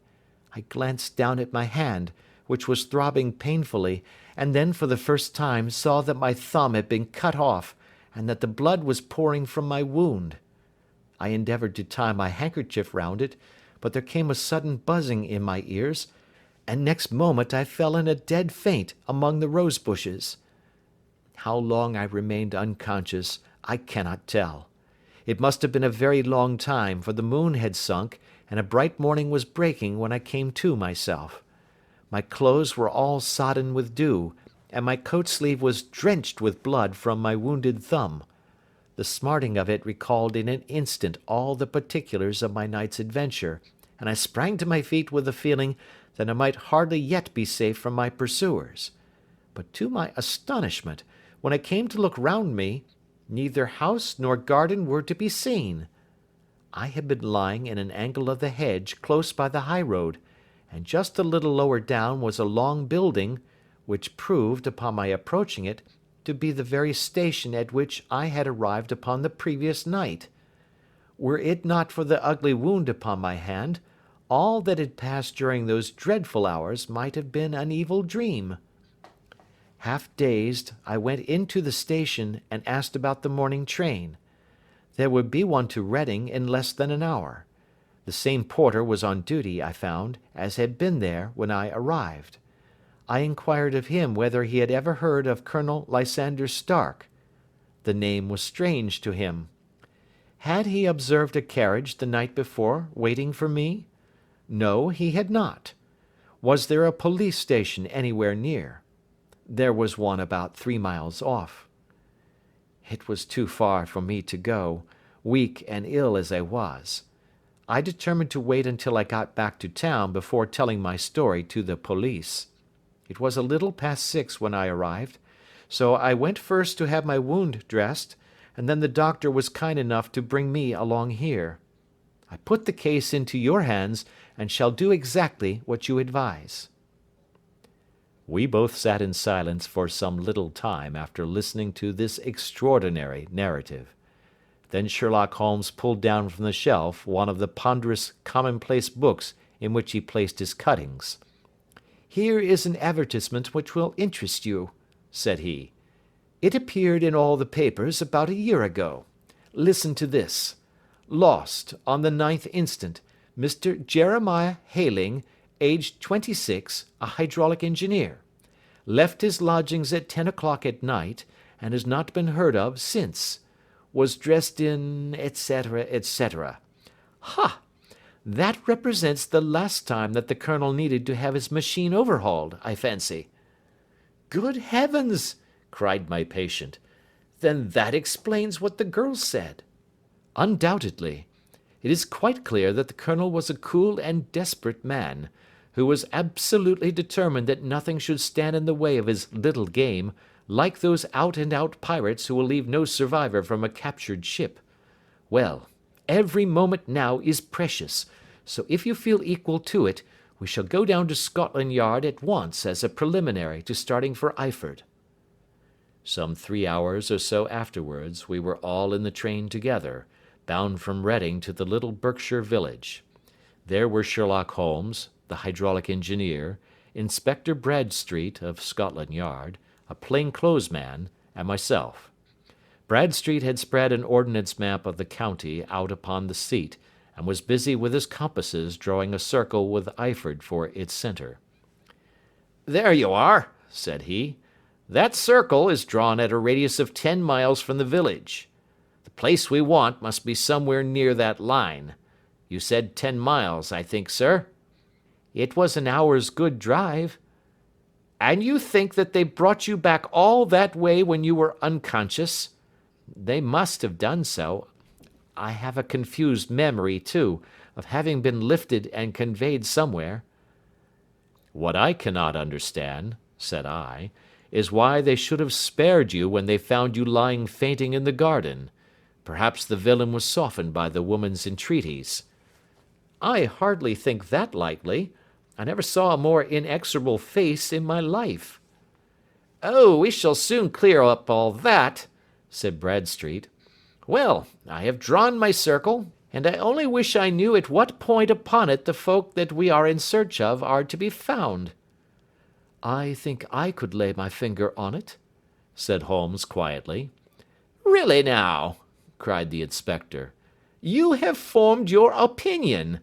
Come now, we shall see who agrees with you. I say it is south, for the country is more deserted there." "And I say east," said my patient. "I am for west," remarked the plain-clothes man. "There are several quiet little villages up there." "And I am for north," said I, "because there are no hills there, and our friend says he did not notice the carriage go up any." Come, cried the inspector, laughing. It's a very pretty diversity of opinion. We have boxed the compass among us. Who do you give your casting vote to? You are all wrong. But we can't all be. Oh, yes, you can. This is my point. He placed his finger in the center of the circle. This is where we shall find them. But the 12-mile drive? Gasped Hatherley. 6 out and 6 back. Nothing simpler. You say yourself that the horse was fresh and glossy when you got in. How could it be that it had gone 12 miles over heavy roads? Indeed, it is a likely ruse enough, observed Bradstreet thoughtfully. Of course, there can be no doubt as to the nature of this gang. None at all, said Holmes. They are coiners on a large scale, and have used the machine to form the amalgam which has taken the place of silver. We have known for some time that a clever gang was at work, said the inspector. They have been turning out half-crowns by the thousand. We even traced them as far as Reading, but could get no farther, for they had covered their traces in a way that showed that they were very old hands. But now, thanks to this lucky chance, I think that we have got them right enough. But the inspector was mistaken, for those criminals were not destined to fall into the hands of justice. As we rolled into Eyford Station, we saw a gigantic column of smoke which streamed up from behind a small clump of trees in the neighbourhood, and hung like an immense ostrich feather over the landscape. A house on fire? Asked Bradstreet, as the train steamed off again on its way. Yes, sir, said the station master. When did it break out? I hear that it was during the night, sir, but it has got worse, and the whole place is in a blaze. Whose house is it? Dr. Betcher's. Tell me, broke in the engineer, is Dr. Betcher a German, very thin, with a long sharp nose? The station master laughed heartily. No, sir. Dr. Betcher is an Englishman, and there isn't a man in the parish who has a better lined waistcoat. But he has a gentleman staying with him, a patient, as I understand, who is a foreigner, and he looks as if a little good Berkshire beef would do him no harm. The station master had not finished his speech before we were all hastening in the direction of the fire. The road topped a low hill, and there was a great widespread whitewashed building in front of us, spouting fire at every chink and window, while in the garden in front 3 fire engines were vainly striving to keep the flames under. "That's it!" cried Hatherley, in intense excitement. "There is the gravel drive, and there are the rose bushes where I lay. That second window is the one that I jumped from." "Well, at least," said Holmes, "you have had your revenge upon them. There can be no question that it was your oil lamp which, when it was crushed in the press, set fire to the wooden walls, though no doubt they were too excited in the chase after you to observe it at the time. Now keep your eyes open in this crowd for your friends of last night, though I very much fear that they are a good 100 miles off by now." And Holmes's fears came to be realized, for from that day to this no word has ever been heard either of the beautiful woman, the sinister German, or the morose Englishman. Early that morning a peasant had met a cart containing several people and some very bulky boxes driving rapidly in the direction of Reading, but there all traces of the fugitives disappeared, and even Holmes's ingenuity failed ever to discover the least clue as to their whereabouts. The firemen had been much perturbed at the strange arrangements which they had found within, and still more so by discovering a newly severed human thumb upon a window sill of the second floor.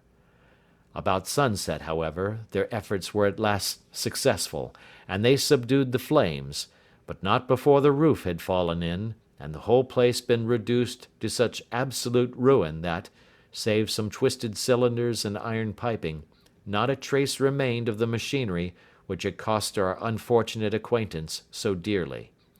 Large masses of nickel and of tin were discovered stored in an outhouse, but no coins were to be found, which may have explained the presence of those bulky boxes which have been already referred to.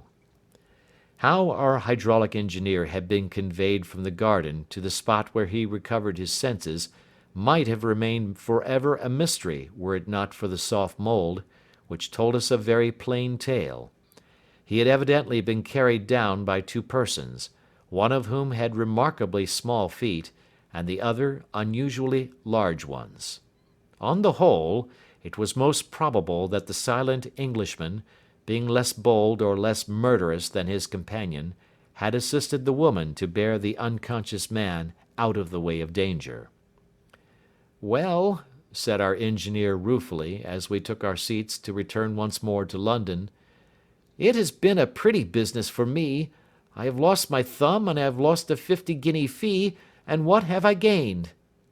"Experience," said Holmes, laughing. "Indirectly it may be of value, you know. You have only to put it into words to gain the reputation of being excellent company for the remainder of your existence." End of Adventure 9.